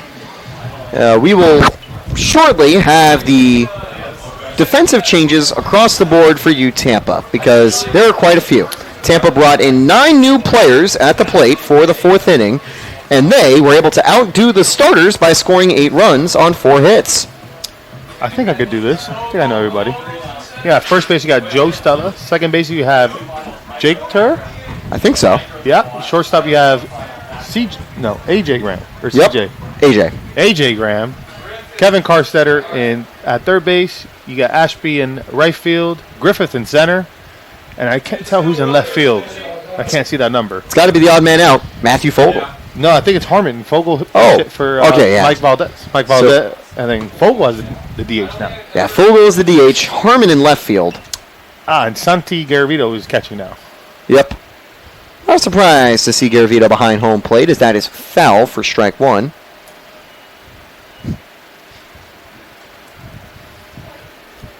I was close there. I was close. About 8 out of 9, I think. Close enough. Yeah. Everybody changed it.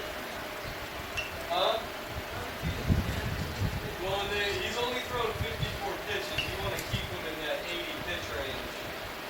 So Williams gets a ground ball to second. That just gets past the diving Turr.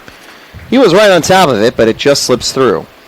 Yeah, that's 2 hits now for Alzate. the one down the line, and then now right there past the diving second baseman. He's had a pretty good game today. He also had a nice, his first hit was really nice down the right field line, as you mentioned. I think it was the one that just fell at the wall. And here comes Garrido to the plate. That's going to get over the head. And that will send Alzate to third. Are they going to try to bring him around? Griffith relay throw a little offline. Sliding double for Garrido. Back-to-back hits for the Tritons. CJ staying in the game just to get through this inning. Tampa would normally have gone, I think, to the bullpen, but they'd like CJ to try to secure that 10th win of the season here. And once he completes 5 innings, I imagine Joe will give a couple new arms a couple chances. Yeah. I know here, I think he'll give up a ground ball out for a run, for sure. Yeah. I know CJ's not going to mind too much about the shutout here. He's not going the complete game distance, and the lead is not in danger, at least for the next 2 trips around the order. Ball one, missing down low.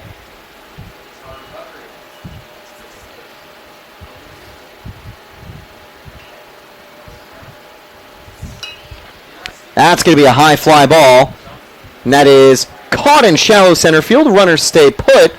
Would have been a sac fly out, but landed just in time for A.J. Graham. One away. I thought that ball was going to get a little bit more out there towards center field, but it looked like the ball just died. Must be the wind, I think. But it's not super windy today. I don't see the flag moving out in right field. Yeah. Usually it's a good indicator if the ball's going to be flying, but no. They're just falling. That's going to miss outside. That's going to be 1-0.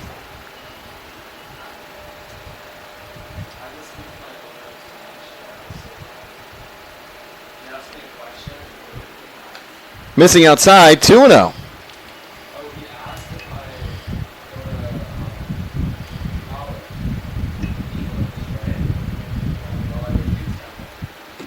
Stark drew a walk previously.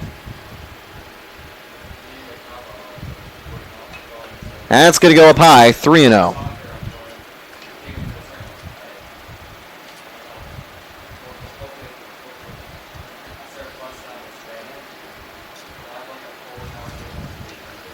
Oof. And that one, taking it to 3-1.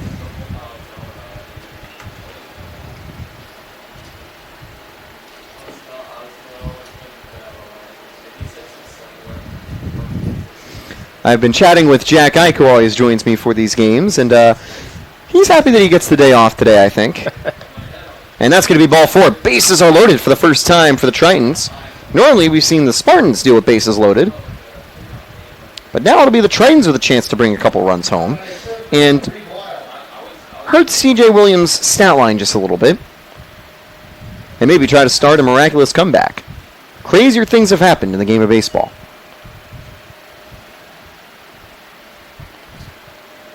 It's Lyle back at the plate. He entered as a replacement for the first baseman.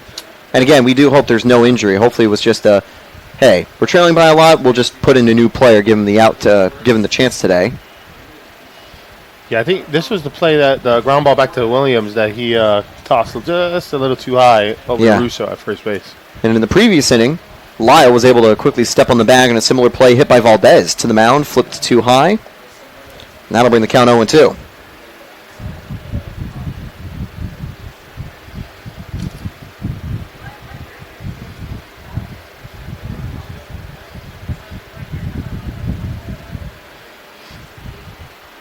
And that just misses, breaking low and outside. We have got more baseball tomorrow, too. Eckerd comes by for a doubleheader. It is senior day for U Tampa. The final homestand of the series for our season for our seniors. And they're looking to leave this ballpark in regular season play with a bang.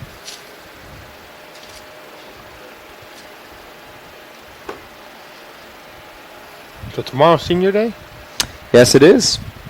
Today is the red-out day for the Spartans, as Williams gets out number 2. A sweeping slider for his 6th strikeout. I'm wondering if tomorrow, what do you think uniform-wise, what do you think they'll go with? The creams? Probably cream for game 1, and I imagine City Connect for game 2. What's your take on the City Connect? Love it. I love it. I love the trend in baseball and for MLB too.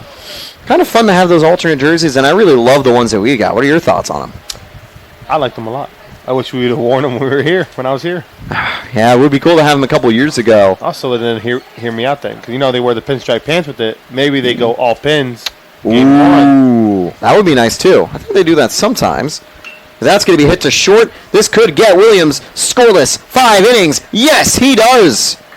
Good scoop at first base by Stella. Side is retired. Williams walked into the bases loaded with 1 away and preserves a Spartan lead. That's 5 innings. His day is most certainly done, and he might be en route to win number 2.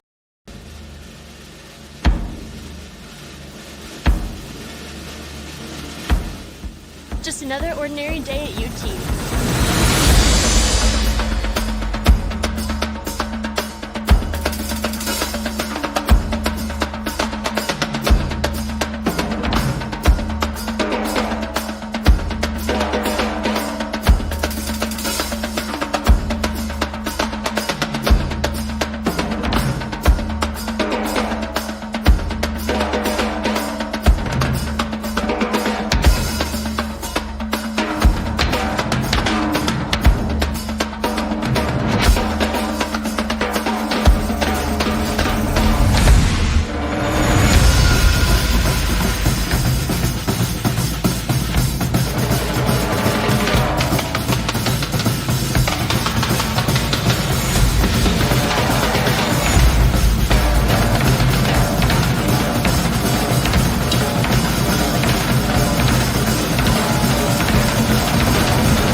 Oh, here you go. Ready for the code?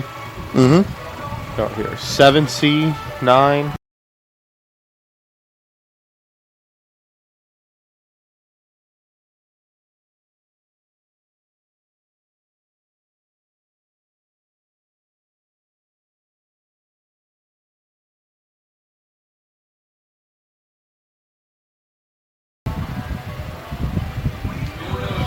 And we're back at the University of Tampa. We are ready to go with a brand new arm on the mound. Jack Lazewski, It's not bad. ready to go. All right, number 1 is the catcher. On their roster, number 1's the catcher. And we are ready to begin. Lazewski for the season has 21 runs given up over 10 innings, but only 19 of them have been earned. He has also had very bad batted ball luck with a .475 average against. We'll see if the Eckerd defense is ready to help this time. A new catcher is in the game. I think they'll be bringing Luca Marino behind home plate. Carstetter, Tur, Garavito due up for the Spartans for their second tries. See if you hit it. You press that, and press cut. So like the ball shit.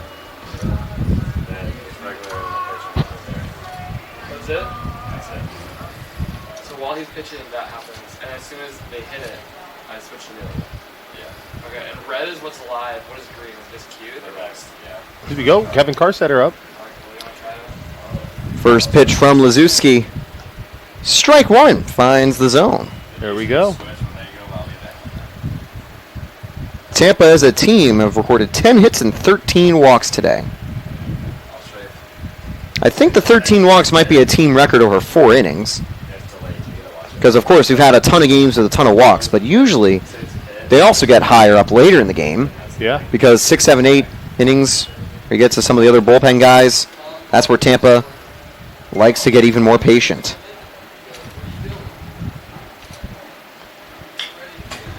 Driven down the line and foul. Carstetter will have to try again.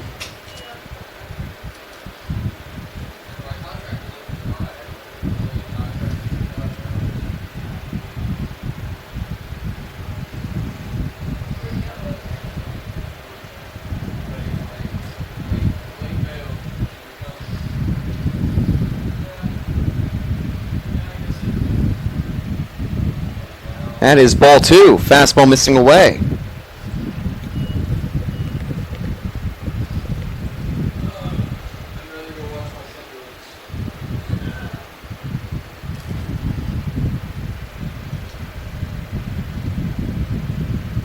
Ooh, that one almost hit Carstetter in the head. 3-2. That would have been a dangerous pitch, I think. It just kind of slipped out of the hands.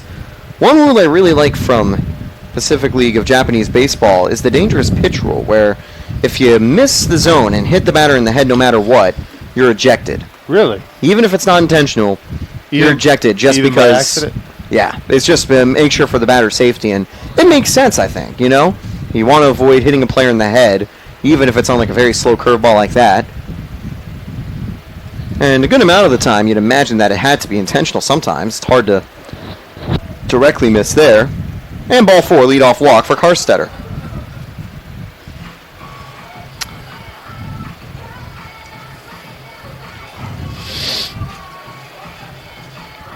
Now I'm kind of curious of who Ursul's going to bring in. I think Ursul's just going to keep these 9 players on the field, but for the mound, it'll be a different question. Yeah, that's what I was thinking. I'm thinking about all the arms that they have, all the different, a lot of different arms. I would love to see Heidel on the mound, potentially. And that's going to be hit foul, but it could really be anyone. Maybe Carson Queso. Normally, you'd see Carson Queso in the lower leverage outings here, but he's actually been more active from the bullpen this season with a couple tries. Him and Logan Wash have each had a handful of starts. Yeah, I think it's because he throws strikes, and that's what you need. Exactly. Guy go in there, just throw strikes, get outs. Yeah, I imagine that players like Logan Wash and Ethan Brown, who have electric stuff, they'll get a ton of strikeouts, but also do miss the zone frequently. They're probably not going to be active today because you don't need strikeouts. You just need them to put the ball in play and let the defense work. Imagine Brown and Wash could be active later this weekend. They've been able to come up in some high leverage moments in the past for the Spartans. 2 on, no one out. Base hit for Tur. He gets his first hit in his second try. Hey, for the timing Logan Wash, notably, holding opponents to a 100 batting average this season. Stellar stuff. He had no hits for a while over his first 7 innings. Do you have with the Rangers? Alfonso's? What's his stat line? 210 average against, 18 strikeouts over 22 innings, 6 saves and a 1.64 ERA. Nice.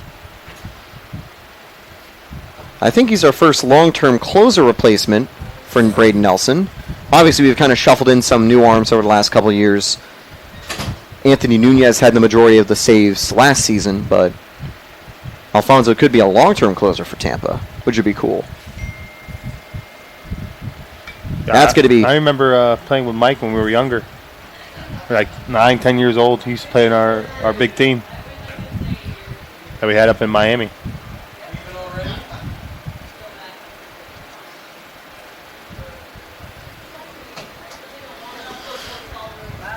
Santiago up 1-1.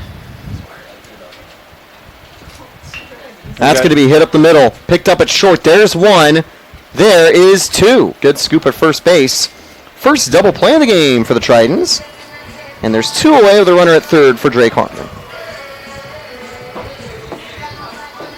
Where did he play last year? Hartman came from, I believe it was Santa Fe.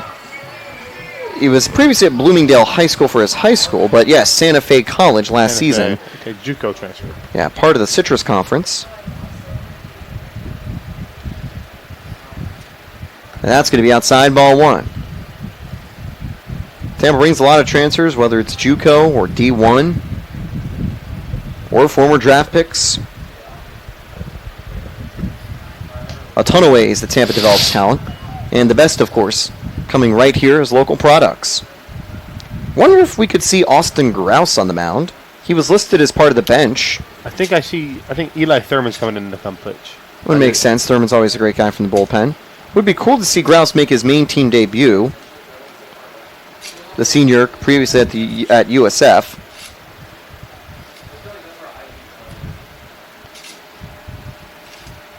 Other Tampa products part of this current roster include Turr, Satin, Graham, and Griffith. Or not Griffith, and Graham. 2 on, 2 away. No reason for Carstetter to try to beat the throw home. That was a wild pitch that puts an extra base runner on.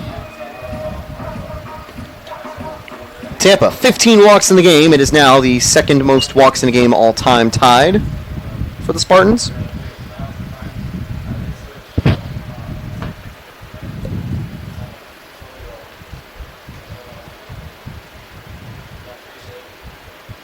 First pitch to Matthew Fogel. Popped up and foul. Got to say, though, Lazuski has done a lot better on the mound today for the Tritons. That's why I was hesitant to say they might score over 30, because someone was going to come in and start to quiet us, and that's exactly what he's been doing. 2 walks, but that double play was massive.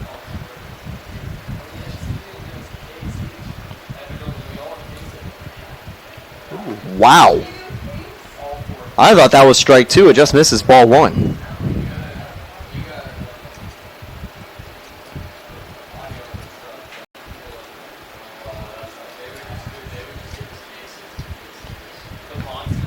That's going to hit the zone 1 and 2. One more strike for the Spartans. Tell you what, he's throwing strikes and he's throwing it good. And great location. Yeah, he's hitting the spots where he's supposed to,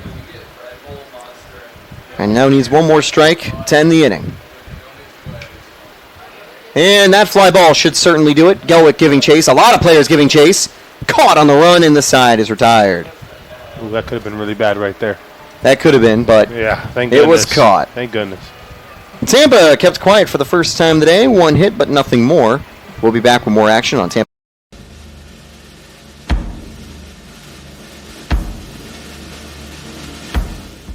Just another ordinary day at UT.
Eli Thurman takes the mound for the Spartans. Final line score for C.J. Williams is 5 innings, 4 hits, 3 walks, 6 strikeouts, no runs given up.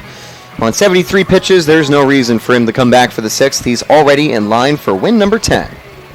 If Thurman's able to go the distance, he'd pick up a save. Because 3 innings, no matter what, from the bullpen, if you close out the game, is a save, no matter the score.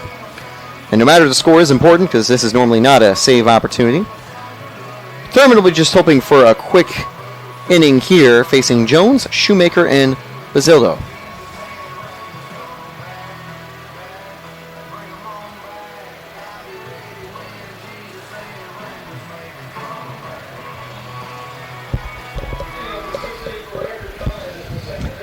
So we're ready to begin. At the plate will be Jones. So far today, he's had a walk and a single. He's gone to board twice for the Tritons. Tampa and Eckerd have stranded the same amount of base runners, 8. Great play by Carstetter. Safe, as even though Stella made the catch and hit the runner, he didn't get the tag. He was pulled off the base in his throw. He actually kind of kicked him on his way down by accident, too. I thought he got him. A leadoff single for the Tritons. Garavito discussing the play with the umpire.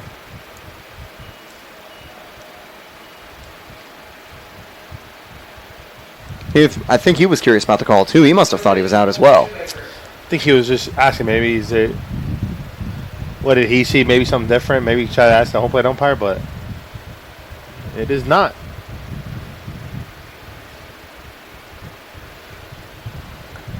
That'll miss just inside for ball 1. Now I'm curious, is that a throwing error? I'd assume so, because it did pull him off the base. It's a good play, though, by Carstetter. Slid, pick it up, and just barely had it off target. 1-1 now. First pitch missed, second pitch hits. Might be 0-2, though, actually. Nope, 1-1. Shoemaker's 0 for 2 so far.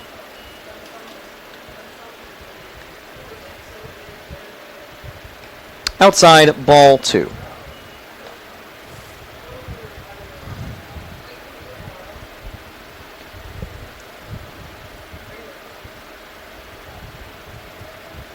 So Jones has now reached 3 times today. The only player to do so far for Eckerd. The man batting in 9th has been on 2 for 2 with his hits, the freshman. When he rolls around either this or next inning, Alzate will have a chance to make it 3 for 3.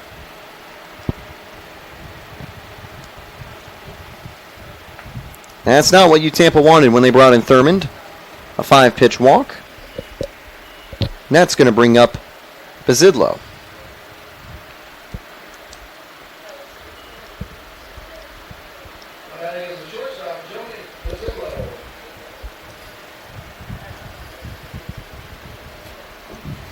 There's a solid fan contingent, but not as many here on Friday afternoon. To be fair, though, that is to be expected. Wonder if more students might show up a little bit later as classes kind of conclude for the week. You say school ends in a couple weeks, doesn't it? 2 weeks, maybe? Yeah, I think next week is the prep to finals week, and then next week is finals week. And then graduation. And that's going to be good for the baseball players, too, that are seniors. They will then have a chance to focus on the regular season, focus on the end of the season, where the more important aspect of their time here at Tampa, being a student, is less important for a change. That's going to be driven to left field. And caught, 1 away.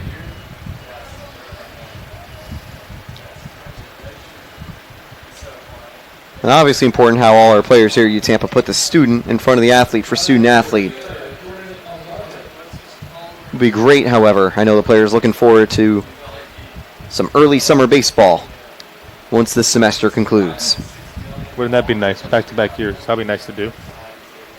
A trip to Cary would be nice. There's 1. Graham's throw. There's 2. A 1-6-3 double play. And despite a little bit of trouble, Thurman makes it a quick inning, and the side is retired.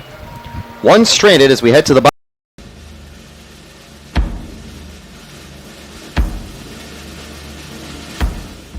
Just another ordinary day at UT.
Joe Stella's again leading off the inning. Yep. Good. Joe Stella leads off, like you just mentioned, as we are back here on the Sunshine State Conference Digital Network. Lazuski stays on the mound. No reason for him not to. Had a very strong inning last time, giving up 3 base runners, but getting out of the jam.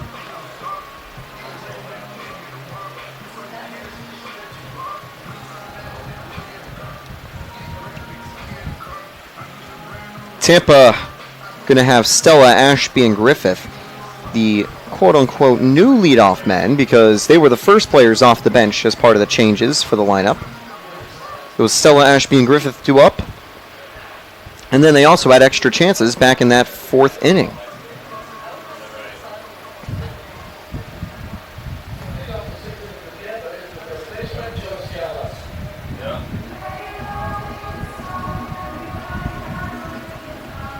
So here comes Stella ready to go.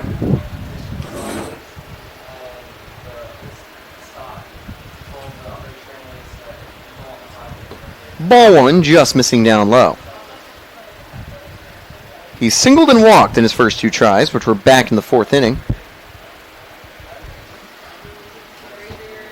First time a Spartan player has had to wait a full inning for an extra at-bat as the count goes 2-0.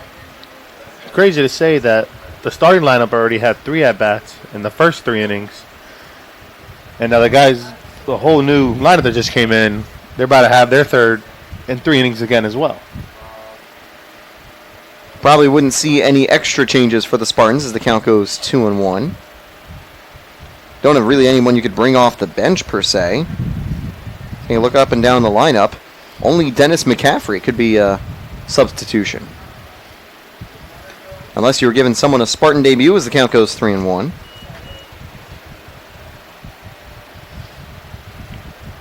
Ashby on deck. Wonder if Stella is going to take or try to get a second hit here on this 3-1 count. High fly ball, but that's foul. The count goes full.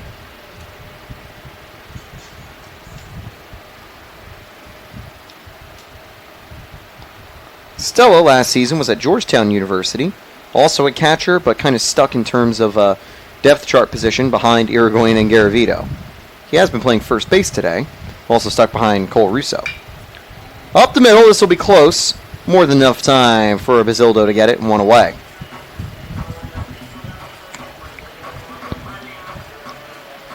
And we got Ashby up to the plate. Lefty on righty matchup for Ashby. He got hit back in the 4th inning to bring home a run. He also singled in that same inning. Tampa has struck out twice compared to 15 walks.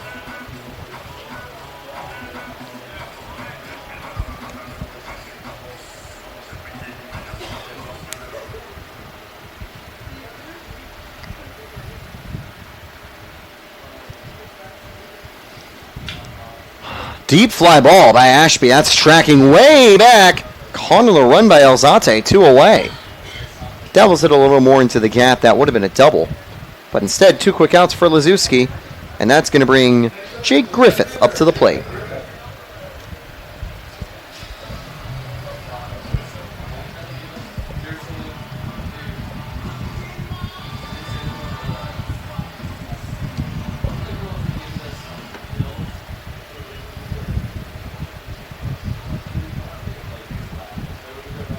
First pitch hits the outside corner for strike 1. Griffith had been hit by a pitch in the 4th and doubled in the 4th. Yeah, that was that backside double down the left field line. And that's going to be down the line for a base hit. Another double, this time down the right field line. A standing double for Jake Griffith, setting the table for A.J. Graham. The U-Tampa shortstop flew out back in the 4th after walking in a run earlier in the inning.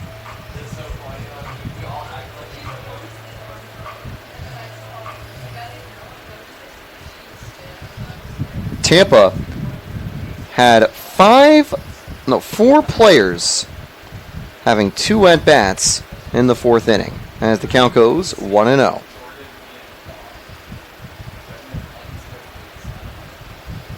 Graham was the last player to have a second at bat. His flyout ended the 8-run frame. Down the line to third. This should be the final out of the inning. Throw on target. Another scoreless inning from Lazewski. He is eating the innings for the bullpen, doing the job the Tritons need, and doing so very efficiently. Just over 30 pitches for him. We're headed to the top of the 7th. Due up for Eckerd. 1-2.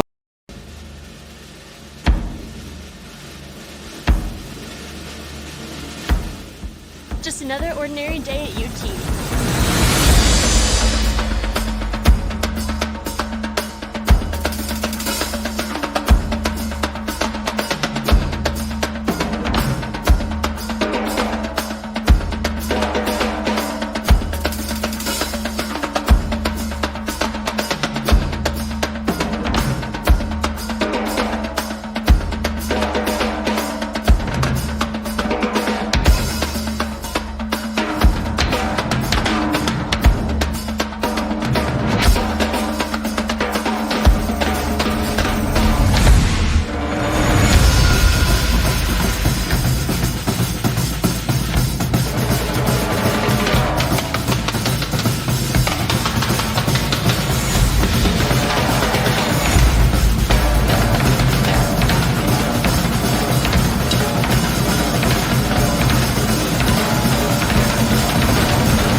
Thurman ready to continue on the mound. We're back at the University of Tampa on a beautiful Friday afternoon. It's been a great day for the Spartans as they look to secure another victory. They enter with a 35-6 record. Barring a late game miracle, it'll probably be a 36-6 record and their 20th conference win of the season. The Mocs play later tonight. This is an afternoon game as that's going to be bunted foul 0-1. Not sure why the game is early this afternoon, but kind of fun to spice things up for a change. Yeah, which, Eckerd's only in St. Pete. I mean, about 40 minutes away, I would think, not with traffic. Pretty close travel, kind of a local derby, if you will. And it's going to be an 0-2 count quickly to Garrido as Thurman continues his second inning on the mound. Wonder if Tampa will go to someone else from the bullpen or leave Thurman in maybe for all 4 innings to try to get him eligible for the saves. The count goes 1-2. Thurman's picked up 2 saves this season, a 4.84 ERA entering today, 26 strikeouts, just 6 walks. Yeah, I do see someone down in the pen over there for Tampa tossing the ball on both sides. So probably see someone coming in next inning, get some work. Wonder if one of them might be Carson Queso, get a lefty going. Tampa's quite a few left-handers in the bullpen, more than righties, I believe, actually, in terms of how our platoons look. Great play by Karstetter, had an error in the previous inning. That time his rifle was on target. What a throw. Just like Nunez, he's got a cannon for an arm. He's had a lot of nice throws this season at the hot corner. Marino now at the plate for the Tritons.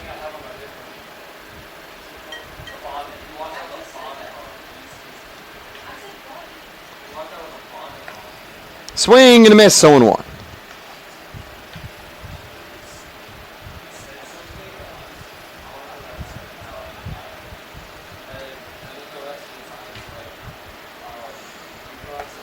Ball 1, fastball just taken high. Marino's getting his first at-bats of the game. He was the replacement on defense for the catcher, Escobar. I imagine they pulled Escobar because he's been so busy behind home plate they want to give him a breather. Probably going to save him for tomorrow. That too. And got to give a shout out to Escobar as well. He's done a good job trying to stop a lot of some of the wild pitches that have gone his way. Yeah. A few of them got by him, but for the most part, he did a good job reaching, grabbing, and diving. And that'll make it a 3-2 count to Marino. He's done a good job of getting a full count. Thurman's been working pretty quickly as well, and this is bad. On deck after Marino is Stark.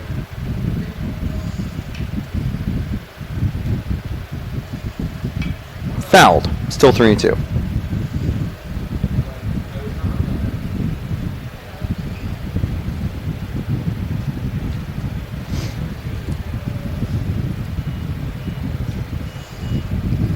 Next week, the Titans will have their home field, last homestand of the regular season, as that's ball 3. We had the count wrong. It was 2-2. Now it's 3-2. They'll have their senior day on May 3rd. And then Embry-Riddle will host them for the final week of the regular season. No more midweek matchups for the Tritons, just like for the Spartans, who conclude their season with 2 road trips. That'll get into the gap for a double. Griffith gets there. No. Harmon gets there, and he'll keep him to a single. Good hit, though, by Marino with a full count. 1 on, 1 away for Stark. Tampa's regular season ends against Barry and St. Leo. They'll travel to Miami to face the Bucks and stay local to face the Lions. You know, it's crazy. My dad played at St. Leo? no, at Barry. Barry. Sorry. Boo? It was one of the two. Brain fart. Stark singles, puts 2 aboard. That'll bring Lyle to the plate. That's where I met my mom. Crazy. No, you're playing. Now I play against them. Well, Of course. Or played. Played against them. Now you call games against them sometimes. That matchup will be on Friday night and Saturday afternoon. The St. Leo doubleheader on Saturday starts later at 3 p.m., and that'll be fouled 0-1. And then on Thursday, May 15th, we kick off South Regional play. I believe the host will be Tampa and Florida Southern, depending on how conference play concludes. I imagine the Mocs will still host regional play, even if they continue this late season slide.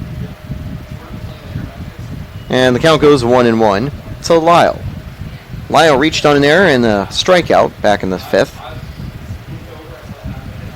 That error came when it was hit to Williams and he lobbed it just too far over Russo's head.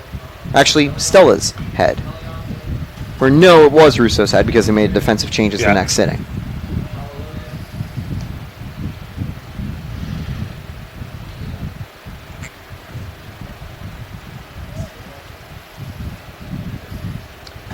This has been an 11-game Spartan winning streak. Kind of reverse of last year, where they started with a 15-plus game winning streak to start the season. Here, they're trying to close out the season with a 15-plus game winning streak. Yeah, I remember I was here the day they lost. It was a midweek game, I think it was, if I'm not mistaken. I forgot who it was that they were playing against. Might have been Seton Hill. I think it was Seton Hill. They're a team that usually does good against the Spartans in our out-of-conference matchups. Bases will be loaded unless they try to send the runner home. Ashby, I think, would have just gotten him at the plate. 1 away, bases full for Gelwick. 2 hits in a row for the Tritons. 3 hits in a row, actually. It was a Marino single beforehand, not a walk. Can Eckerd get on the scoreboard here? They have stranded 9 today. 1 out, bases loaded.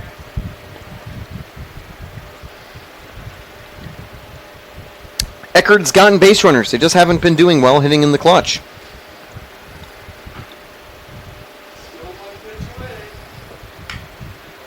And here's Graham. They will get the force at third as it's a 20-1 score. No double play opportunity there. Spartans content to get the second out. Yeah, good job there, bro. Like Graham getting that lead out right there, going to his right. I mean, that's the only play you have, realistically, because if you go across, throw your body, I mean, I thought he was going to beat it out by a mile. So, yeah, Lyle was going to be at second safely, and there was no chance for a 6-4-3 double play. Take the free out at third, and then move on to Jones. RBI for Gelwick. And will this end the inning? Yes, it should. Flip is in time from Graham. And even though Thurman might be a little disappointed to give up a run, he's got a lot of cushion to work with, so it's not a huge issue at the end of the day. Spartans still comfortably in the lead, entering the bottom of the 7th. Stretch time at Tampa.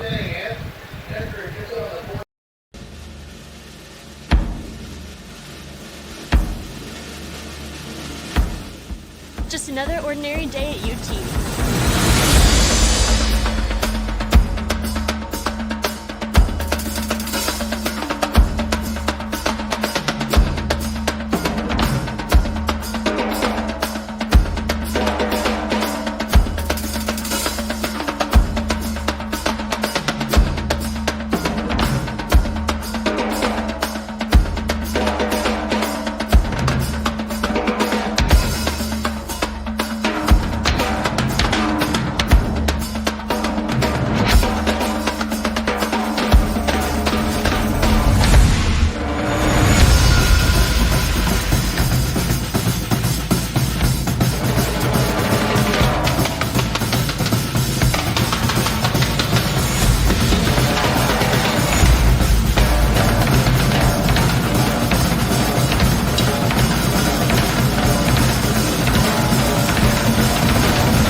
And we're ready to go. Back at you, Tampa. Liszewski concluding his warm-up. They've got someone in the Eckerd bullpen, but as long as he keeps going, I think he could finish the game potentially. Yeah, and save arms for tomorrow. I don't blame him. I mean, if I'm Eckerd, I'm doing the same thing. Exactly. Let him write it out, see what he can do. It's good for his ERA, too. It's been pretty high thanks to his .475 average against for the season. But he's been able to get out of both jams he's been placed into today. I think we got a new batter up here, number 5. No. Yes, it is a new batter, and I think it is off the bench, Dennis McCaffrey. I believe it would be the 16 of McCaffrey. Yes.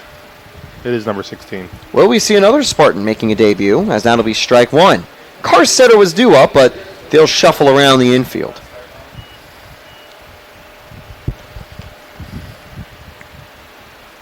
It's not number 5. It's 16. That's going to miss up high, ball one. Dennis McCaffrey looking for his first hit of the season here. Gets this late game pinch hit appearance.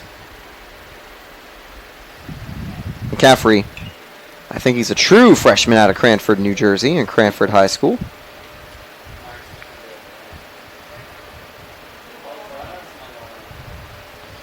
He was able to win a club championship and the North New Jersey championship back in 2022. Wow. It's different how they play baseball up there, no? Because it's always cold all the way up till, Mm-hmm.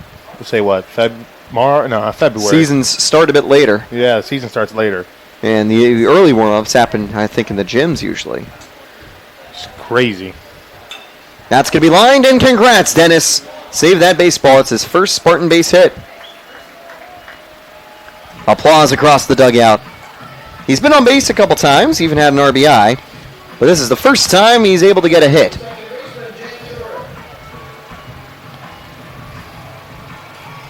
Turr gets another chance at the plate. He's had a good day as well. Turr certainly one to watch for the Spartans' future. Yep, there they go, tossing the ball in. There he goes. That's going to be in the trophy case later. Definitely. That's a good dorm souvenir as well. Yeah, I would say here, freshman, it's required to stay on campus now. It is. Afterwards, you can actually. I don't know if it's required. I mean, obviously they give first priority housing to freshmen because I actually do think it is required. I know as well as a car, you have to be a sophomore to bring it on. It only gets harder to find spaces on campus to stay as a resident later on, so that's why usually a lot of people get off-campus housing. But recently, the introduction to the Grand Center should help that as the count goes 1-1 to Jake Turr. It's the new building out in right center field, right behind Morsani Hall. Yeah, I think maybe see part of the building from our camera view. It also serves as another parking garage. That's going to miss up high. The building has classrooms, a kind of nice patio in the middle of the building. Haven't been inside yet, but I heard it's beautiful. 2-1 count now. My personal preference for freshman dorms is McKay Hall, as that's going to be lined and drops in center field. 2 hits back-to-back for the Spartans. Both freshmen. Yep. How about that? McKay Hall. And now the third No, it's Matthew Fogel. Sorry. To me, he's Matthew Fogel's a freshman. You are right, though, that there are 3 freshmen in a row. Graham, McCaffrey, and Turr are 3 freshmen. But it's Santiago's hitting right now. Yes. It was Graham. That's what got me. It's because Graham is right before McCaffrey and Turr. Yeah. Yeah, Garavito and then Harmon due up.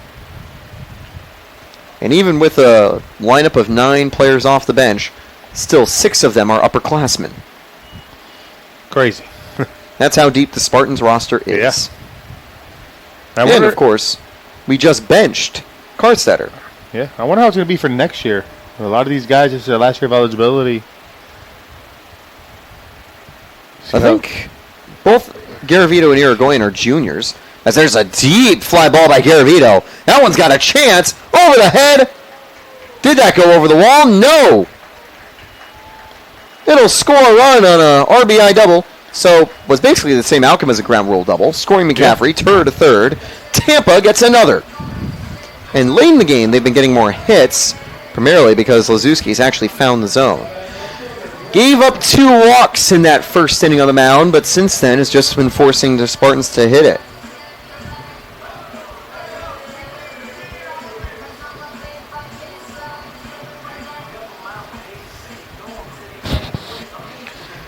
Here comes Drake Harmon.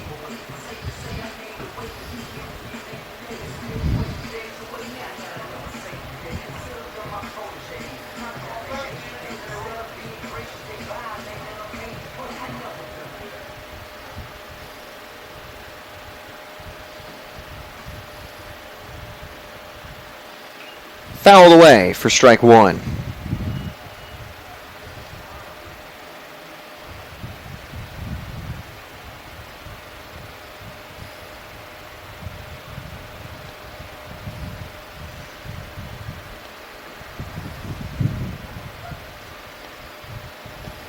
That's going to miss outside, 1-1.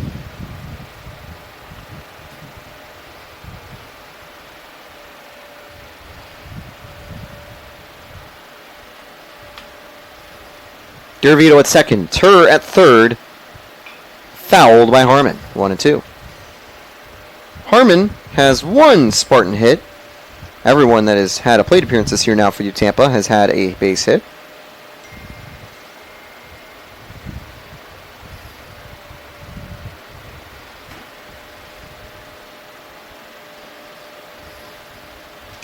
Harmon fouls this one away as well. Harmon's fighting for this at-bat right now. These are really good pitches, those two that he's having.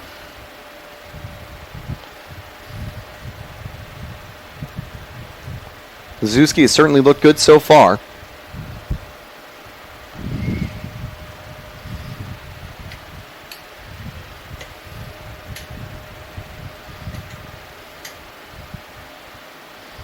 And that is ball 2, missing outside. Curveball way out there. Tried to clip that outside corner. And you know, you sometimes get that call, but just missed. 21-1. That's ball 3. And keep an eye out for a potential another walk. A walk here would make this game the second solo most walks in a Spartan matchup in U-Tampa history. What number is this? It would be number 16. Harmon loads the bases. No outs. 16 in one game? Yep. Did it have that last year? Well, they had 19 against Arkansas Tech. So they need 4. They need 4 more for the record. But yes, Tampa drew 19 walks on 11 hits. The majority came from the starter John Gray, who gave up 9. Anthony Nunez picked up 5 on his own. You'd have to guess that 5 walks is a Spartan record in a game. That misses up high, ball 1, and wonder if this is Mazewski just kind of getting a little bit tired here.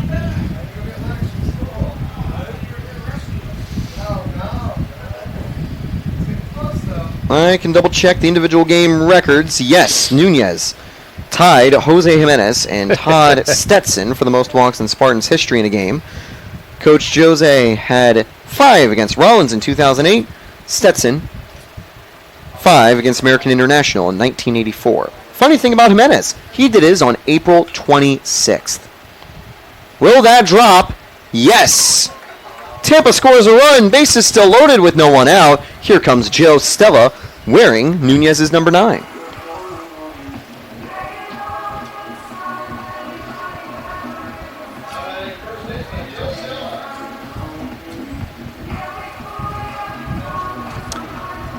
Fourth plate appearance for Stella.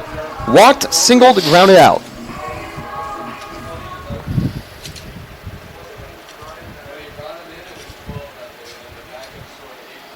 Ball 1, missing down low.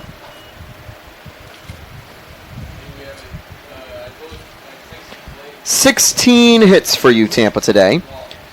I'd have to double check their most hits in a game. Tampa's definitely not close to challenging for that title, as that is going to be strike 1. Most hits in a game for the Spartans is 33. They did that against Spring Hill in that 2022 postseason fixture. I was going to say it had to be that game. Their regular season record was the same year, though. Against Embry-Riddle, they had 28 hits on April 3rd.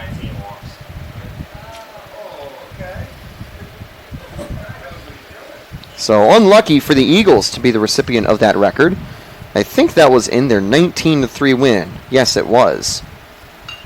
High fly ball by Stella. That'll bring home a run on a sac fly. Caught. More than enough time for Garavito to make it home safely. Harmon reaches third. And it's an RBI for Stella. That 23-hit day for Tampa, or 28-hit day for Tampa, is the most of regular season hits in Spartan history. Dalton Ross had 2 innings out of the bullpen. Lost the shutout, unfortunately. Actually, he didn't lose the shutout, but he gave up 2 runs. Something about that 9.5 finger guy. Believe it or not, Tampa only had 1 home run in the 19-3 win that day. Came off the bat of Dan Sullivan, former Spartan, as that's strike 1.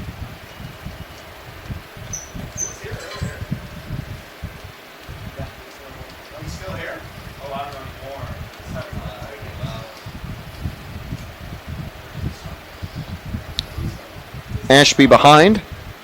Ashby almost hit 1-1. Tampa's also had a handful of sac flies today as well. That time Stella brings home the run and keeps him at a 1-2 outcome for today's game.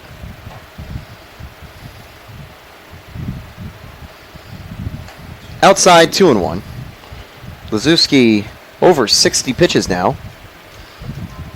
You do imagine if fatigue might cause him to slightly miss the zone on some of those fastballs. I was going to say, I think he's just a little bit tired out there. Because what's the most he's been out there? Probably not super long as Ashby fouls it away. He might have had a couple of big mop-up outings like this, though. He is a sophomore out of Leicester, Massachusetts. I don't think it's Leicester because there's an A in the middle of the sort of lay start of the name. His most was a 79-pitch outing against Shippensburg on March 8th. Ashby fouls this one away again. In 2 2/3, he faced 20 batters. That was another hefty Tritons loss.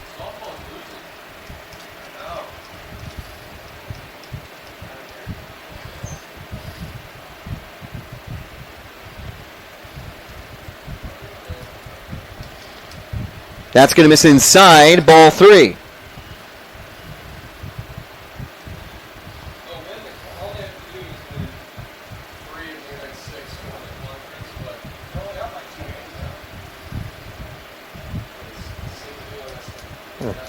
Here comes the payoff pitch. Hit up the middle by Ashby. Bounces off the shortstop. And that'll put runners at first and second with 1 away. An RBI single for Ashby. Good job by Basildo, but couldn't come up with it. Almost walked 17, but Ashby picks up his second hit of the game. Yeah, it's second RBI of the game. Here's Griffith back at the plate again.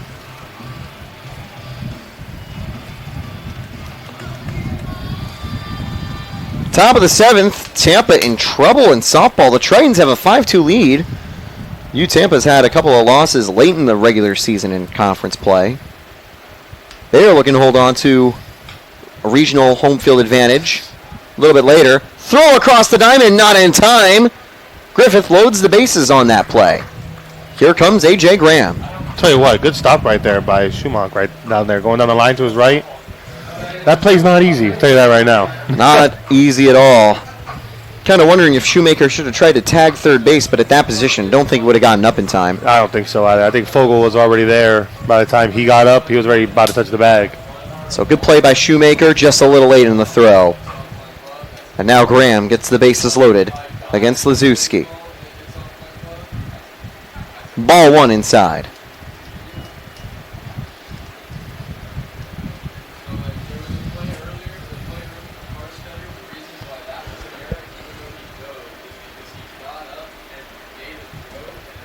First runs Tampa has scored since the 4th inning as the count goes 2-0. Lazuski had been stellar up until this point, but Tampa finally cracked the code at how to put the ball in play. They really didn't need to for a while, of course. 20 runs on 10 hits is a pretty diabolical stat line. Yeah. Ooh. And good job putting into the zone there by Marino. It was right on the edge of the plate. I think he framed it nicely, too, to help. Graham's kind of tall, so it probably was a strike either way.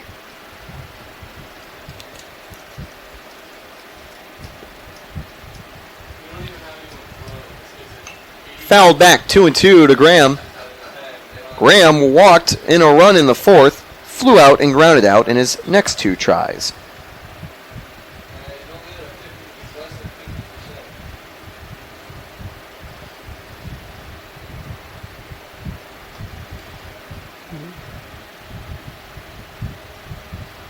Ooh, that one almost hit him. Full count now for A.J. Graham. McCaffrey on deck. He just had his first hit of his Spartans career earlier in the inning. He set the table for the 4 runs Tampa would bring home.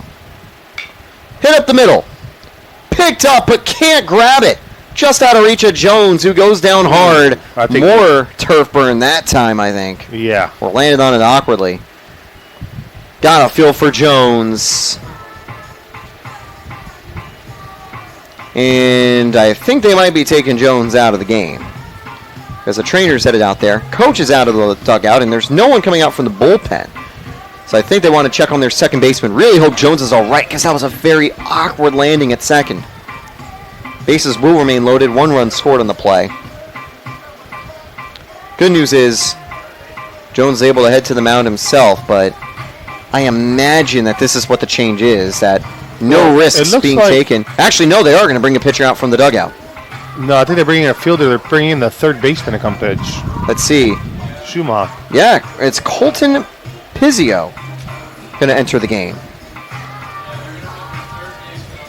Yeah, third baseman's going to go on the mound. So, yeah, okay, He's yeah. at third base. Shoemaker will take the mound here. Cole Shoemaker is a two-way player. He's had 5 appearances this season, and he's given up 5 hits and 4 2/3 with a 3.86 ERA. I think for Tampa, number 17 is coming in to pitch. I see him down there throwing. That'll be good to see. That is Ethan Brown. Brown has struck out 21 over 15 innings. He's given up 20 walks. Well, while Shoemaker warms up, we'll be right back. Fielding pitching change, Eckerd sacrificed the DH.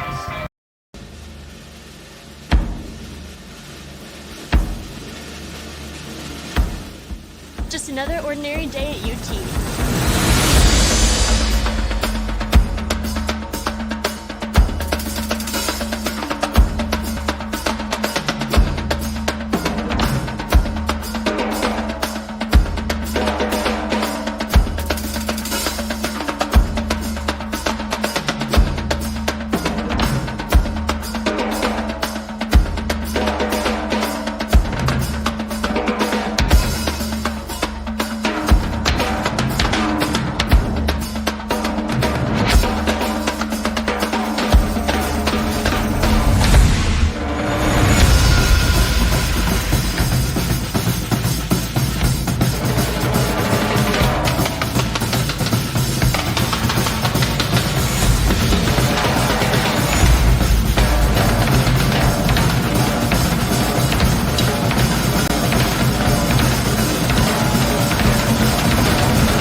Defensive and pitching change for Eckerd. Shoemaker moves from the hot corner to the mound. Pizzio will enter the game at shortstop. Basildo, the shortstop, moves to third base. That'll be it for Lazewski, who completes 2 1/3 with 9 hits and 5 runs. A lot of those hits have come in this inning. Tampa's put 7 on the board here. Stellar outing for Lazewski. He really was able to make life easier for the Tritons' bullpen, as Tampa brings home a run in the very first pitch of the new outing for Shoemaker. Out number 2 for McCaffrey does get an RBI. Turr stepping up to the plate. Second RBI of McCaffrey's Spartans career. Him and Turr have gotten their second Spartan RBIs today, I think. Congratulations to the duo. Here's Santiago Garavito. Or no, Turr is actually first. Foul.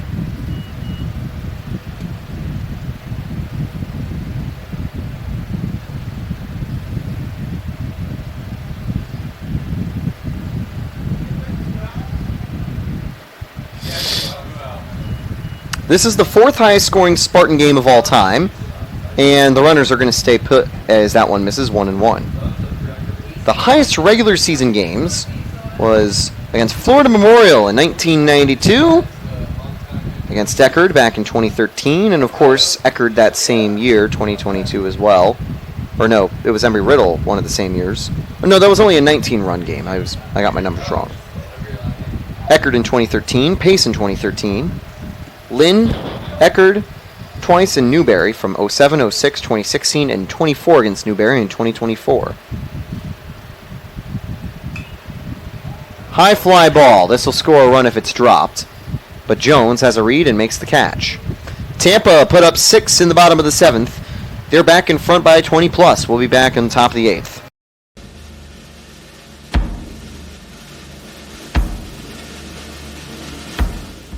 Just another ordinary day at UT.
And we're back at the University of Tampa, top of the 8th. Tampa has 6 outs to get win number 20 in conference play. Bad news, Eli Thurman is no longer in line for the save. Ethan Brown enters the game from the bullpen. The strikeout, high stuff left-handed arm is ready to go. Has the team high ERA of 7.47. That's just because he's surrendered a few walks this season alongside a lot of strikeouts. You know, earlier this week, got a pretty interesting piece of news from Link Darner. Our men's basketball coach told us that he is entering the transfer portal as a player. He is going to pursue another year of eligibility. That was a bit of sarcasm, unfortunately. Would be cool to see Darner on the floor, but he was posting some fun basketball clips as the transfer portal gets going for Spartan and basketball as a whole. But with some of the eligibility rules and stuff, sometimes you have players with plenty of seasons on the court and on the field throughout all of Spartan athletics. It's always fun sometimes to make jokes about it.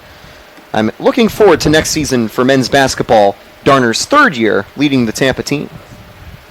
He's already done a great job in his first couple seasons. A big jump forward, I think, in production this year from the Spartans. But we do play in the Sunshine State Conference, and of course we also have to face off against Nova Southeastern. And safe to say they are a very tricky team to defeat. Over 80 wins in a row at home, and now reigning national champions again. As the count goes 2-1 from Wash to Shoemaker. Pitcher on pitcher battle. That's right, pitcher on pitcher battle. It's going to be tricky now if they take him out of the game. What's going to happen? Well, I assume you'd probably just give the pitcher a plate appearance. I mean... If he comes up to you. Yeah, if he comes up again. Probably won't happen unless they have a good inning here. And also, again, if you think about it, you probably just give the pitcher a chance to play because of the scoreline. It's not necessarily going to be, hey, you've got bases loaded, 2 outs in a tie game if the pitcher's at the plate. Could be bases loaded and like 1 out to try to cut it deficit a little bit closer. But I do think that in this situation, why not give the pitcher a chance at the plate? Yeah. I know LSU, that happened one time for one of their arms. They brought him in and hit a home run. Yeah. And he didn't tell coach that he didn't hit in high school at all. He lied to him to get the plate appearance. Leadoff walk, Basildo at the plate. It was bound to happen. Mm-hmm. The Tritons get a leadoff walk here. Not too surprising. They're 5th of the game. They've done a good job of plate discipline, too. They drew 3 walks against C.J. Williams. Against Wash, however, a little more frequently they'll take their free bases. You're usually either striking out or walking against Wash. And more often it's been strikeouts. Wash's stuff is absolutely nasty. Tough thing is, sometimes players get on with the walk, but, you know, it does usually lead to less runs because you're not giving up major base hits. Yeah. Similarly, Ethan Brown does it similarly as well. He gives up a lot of walks, but also strikes out a ton. And there's the first one. Swing and a miss, drop third strike, and with a runner at first, no reason to make the throw over. Main thing for Wash, though, is he's given up 3 hits in 9 innings. I do see a guy warming up in the bullpen for Tampa. Maybe it is. I'd like to see Wash back out there. He's struck out 17 over 9 in the third, which is pretty crazy numbers so far. Brown now has 22 strikeouts over 16 complete innings. So both of them, 10 plus K through 9 rates. 0-1 to Alzate. Lefty on lefty matchup, as that's going to be 1-1. Alzate's had a good day today. He started with 2 hits, then had an unfortunate 1-6-3 double play.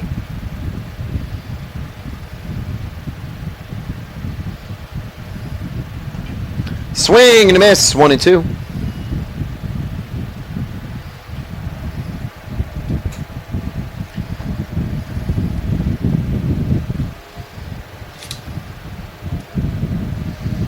Brown gets set, looking for his sign. High. Good location, the fastball. Trying to get that swing and miss, but Alzate keeps his bat on his shoulder. So far, with runners aboard, Eckerd is 4 for 21. They've had plenty of base runners, but just have been not very clutch. There's a strikeout again. Quickly, 2 for Brown, and that's what I'm saying. You're either getting 4 balls against Brown or you're swinging and missing at his electric stuff.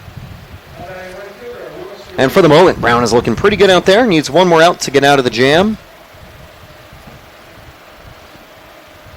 Garrido gets his 5th chance at the plate. Doubled in the 5th, 3 outs alongside it. Strike 1. Yeah, I'm going to keep saying that. I wish we had a radar gun in here or something, like a little TrackMan where we could see how far off the ball was and pitch speed, what pitch it was. That'd be pretty cool, don't you think? I'd love it. And we got to do that to upgrade the broadcast eventually as the count goes 0-2. Maybe we got to talk to Mr. Colby over there. Potentially. Mr. Right. Thomas Colby. 1 more strike for Brown, and he's out of the jam. 0-2 to Garrido.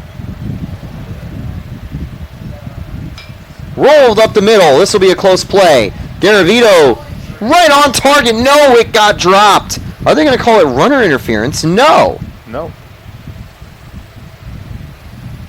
Stella got hit by the base runner as there was a very close play. He was trying to reach over to get the ball and kind of hit into Garrido as well. Runners at the corners now. Unfortunate for the Spartans, almost out of the jam. That is going to be scored as an error on Garavito. His throw slightly off target. He had to quickly rush that throw because it was almost a swinging bunt up the middle. Yeah. Honestly, on that play, I like the catcher getting him to get that ball over the pitcher since he is a lefty. Mm-hmm. He has a spin and throw. After the catcher, he just goes around it and gets it. Deep fly ball, but tracking it is Ashby. Catch is made, and the side is retired. So Brown gives up a leadoff walk, but strikes out the next 2 before ending the inning with that flyout. 3 outs to go on defense, but Tampa has a chance to extend their advantage. If they draw 3 walks in this inning, or 4 walks, they would have a Spartan team record.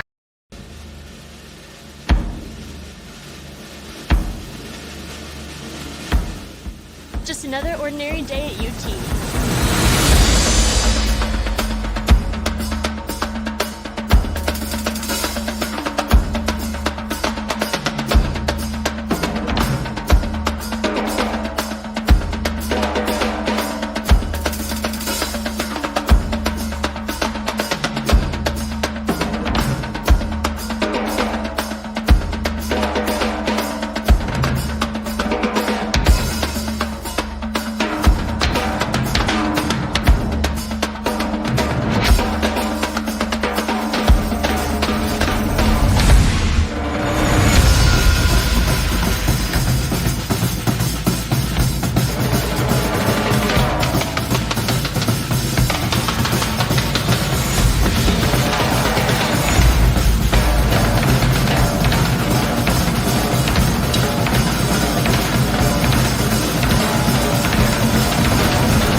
A call from the bullpen to the plate. Ryan Stefiuk is going to get a lead-off at-bat for the Spartans here in the bottom of the 8th. Here we go. Last year, Carson Queso had a 1,000 batting average on the season for his, I think, 2 plate appearances and 2 hits. Or No, 2 plate one. appearances. He had a hit and a walk, I think. Yeah, hit in a walk. That's what it was. They And- kept him in. And now Stefiuk will do the same. They won't replace Harmon, just Garavito. I imagine they'll move Fogel to catcher and then use the pitcher spot here. That might mean that Stefiuk's going to be on the mound for the 9th inning. Maybe. Would make sense. Give him an outing. He's also a high-leverage Tampa arm. And he holds opponents to a 151 batting average on the season. First pitch to Stefiuk. Ball, no, strike one inside. And unfortunately for Stefiuk with the scoreline, he's going to get a bigger strike zone. Yeah. 'Cause, You see everybody in the dugout, though. Everyone's up and they're ready to go. Oh, leading a drive by Ryan Stefiuk. That's got a chance. It's gone. Wait, no, it landed. Oh, bounced. Oh, that was so close to a solo shot. Unbelievable, Ryan my. Stefiuk. Oh, my goodness. That ball was torched. Unbelievable. Give him a 2,000 slugging percentage for that one. A standing double. Almost a solo shot. Wow. What a rip from Ryan Stefiuk. Oh, my goodness. One of the plays of the season for you, Tampa, for sure. Let's see if he puts it on the sliding mitt. Let's see if he puts it on. Oh, he's got to. He's got to. No, he's leaving it in the back pocket. No, he's going to go without it. He's too happy right now. Oh, yeah, for He's sure. too happy. Now, what I don't want is for him to steal a base here. I want him to score as a run, potentially, if we can hit him home. Harmon's going to advance him. No, that's foul. And by the way, it's the pitcher doubling off the third baseman.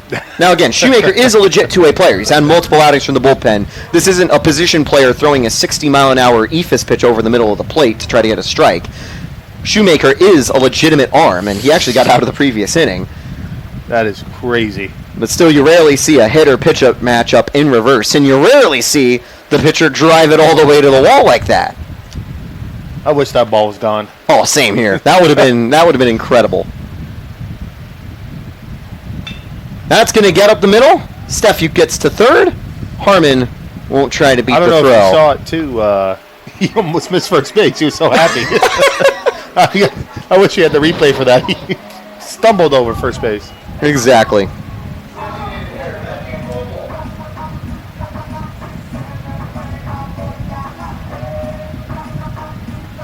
Fogel now at the plate. He'll probably move to the catcher position, I'd assume, given that Stefiuk is at third, and either will get replaced with someone for the bullpen or take the mound for the 9th inning.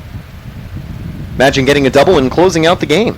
That's a pretty good line. good day. Yeah, good line for the day. Obviously, you're not in save contention. No, he's definitely going to go home. We'll grab a good dinner. Tell Yes. you that. His dad's going to say, "Hey, you know what? He might get the game ball. Yeah, yeah. His dad's going to say, "Hey, dinner's on me. Go ahead." Speaking of player of the game, obviously, Stefiuk could definitely get the honor for coming into the game, hitting a huge double like that. But otherwise, you might look at Jake Griffith, 3 hits, 2 RBIs. Viegas, also multi-hit days. Harmon, Saladino, and Williams with multi-walk days as the count goes 3-1. Overall, no one did amazing for the Spartans at the plate, but everyone did good. Yeah. And that's just a very good team performance, which is why Tampa's looking to get their 20th conference win of the season. That should score Stefiuk, caught by Garrido. And that throw won't be in time. Stefiuk scores a run as a base runner, and the Spartans dugout will celebrate a bit as he makes it home. 2 away, bases empty for Joe Stella. Stella will have his 5th chance at the plate now. And crazy enough, he came in the 4th inning. Yes, he did. And he has now had at-bats. He had 2 in the 4th inning, none in the 5th, 1 in the 6th, 1 in the 7th, and now 1 in the 8th. And quick grab by Basildo. His throw on target and falling over, but staying on the bag is Lyle. That'll retire at the side. So 1 run scores for the Spartans, and it's Ryan Stefiuk getting the double and coming home on a sac fly. 3 more outs. We'll be right back.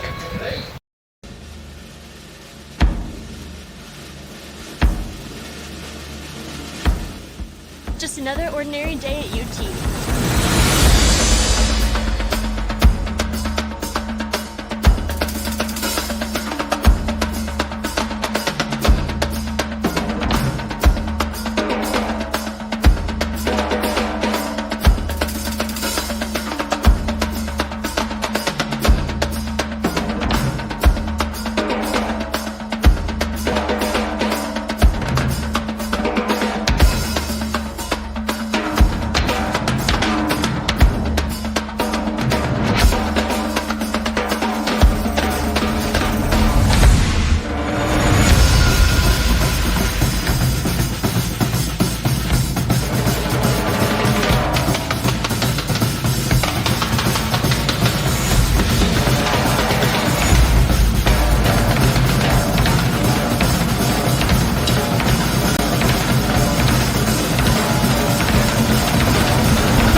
Tampa goes to a left-hander, but it won't be Stefuk on the mound. Logan Wash, the number 0, enters the game.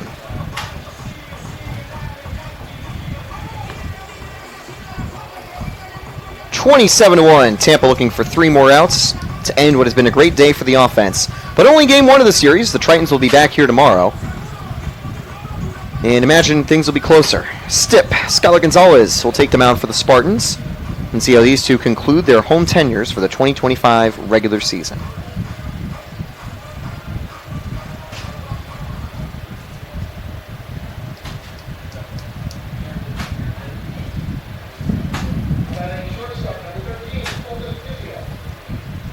Tampa also should be ending the day here on 16 walks. This is the second most walks by the Spartans in a game in program history. At least since we've been keeping detailed stats, I think. So back since the 1980s. So it wasn't like the 22 walks that the Jupiter Hammerheads did for that game that Jack was bringing up a ton during one of the during the Alumni Weekend Series. I remember that game we had here with the alumni game. That was one of the funnest. We had Jose play, and he got a base hit off one of our pitchers, and they were talking so much trash to each other before the coming up to it, and Jose got a hit. He said he pimped the bat right back to him. Oh yeah, you got to do it. You got to just showboat. Was it just a little single or a pretty decent drive? It was Jose. It was a single. It was a single. Hey, but a single counts. It does. That's going to be strike one, big swing and a miss by Pizzio. He entered the game as a defensive replacement at shortstop. Shoemaker finished the inning on the mound, so if we get to his spot in the lineup, they won't have to worry about a pitcher being there because he'll just still be there. Meanwhile, Logan Wash is on the bump for the Spartans. Already mentioned it. Enters today with a 2.89 ERA and 17 strikeouts over 9 1/3 innings. 13 walks in that span, too, as that went right to the dugout. One of the players having to jump out of the way. Hot soup. That was the opposition starter, Rocco Calise, having to dodge that one. He definitely is going, I'm going to hide behind the pole right now. Mainly just to self-preserve. He doesn't want to get hit by another foul ball. That one was not headed his way, but right by the Eckerd dugout. Foul. That one's a more safe one that he can collect. The camera doesn't show up, but he ran back out there to pick it up. 2-2 now for Pizzio.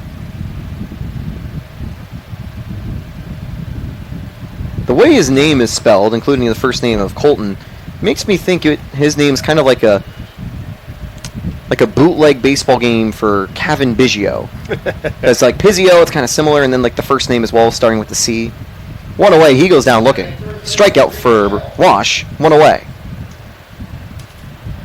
Always funny to see kind of all the different names across the board for these teams. It is. It is very funny, and it's always unique because you're trying to learn like their back, the backstory of it and stuff like that. Strike one. It's always good practice too for a commentator. It's always the challenge of getting the names right, and then sometimes the simple names that have weird pronunciations. And of course, you always have hiccups here and there. That's where the fans message and say, hey, this is how this is said instead. We appreciate the criticism, though. We want to make sure we get our jobs correct. And sometimes our facts correct, too. I know last year we were taking on Palm Beach Atlantic one time, and one of Pedro Martinez's sons was on the team. I Googled sort of the information for the player to see if there was a relation. Couldn't find anything off the team page or the Google page or whatever, but I was actually incorrect. And the player stopped by the booth before the game, as there's strike 3, 2 away now, to tell us, yeah, by the way, no, I am Pedro's son. So we had a kind of fun chat as well before the game. Unfortunately, I think he didn't have a great weekend. Tampa's pitching was pretty good that time. Yeah, it was. I think it was last year, or maybe it was the year you were here, EJ. I'm trying to remember. So I think it might have been a little bit older than last season, but... No, it was when Lynn was here. Yeah, Lynn was here. Yeah, Lynn, not Palm Beach Atlantic. So Logan Wash gets a 1, 2, 3 inning out of the bullpen, and he'll secure the win for the Spartans. Make that 12? Make that 20 conference wins, 36 regular season wins, and 10 wins on the year for C.J. Williams, hitting a double-digit pitcher win record. 5 shutout innings was more than enough for the Spartan win. Thurman, Brown, and Wash were able to shut the door. Great day at the plate. Griffith, Turr, and Villegas multi-hits. 3 RBIs for Matthew Fogel, but player of the game has to be Jake Stefuk, off the bench, double, and later scored as a base runner. For Eckerd, wasn't an amazing day. They'll be back tomorrow trying to get back on track. Shout out Ozate, though. 2 early base hits, a multi-hit performance for him. And out of the bullpen, Lizowski went 2 1/3, shutting down the Spartans for the most part before Tampa's offense finally woke up in the 7th inning. But still, he was able to eat a few innings when it seemed like the rest of the team was kind of struggling. But I know their higher leverage arms will probably be active tomorrow in what should be a closer game. You're not going to want to miss it. Tritons and Spartans doubleheader starting at 1 p.m. tomorrow. I'm Taylor Storley, alongside EJ Doskow, and giving another shout out to Tom Colby just because I can. We'll see you tomorrow. 27-1 Spartans win, and we'll see you for more Sunshine State Conference baseball.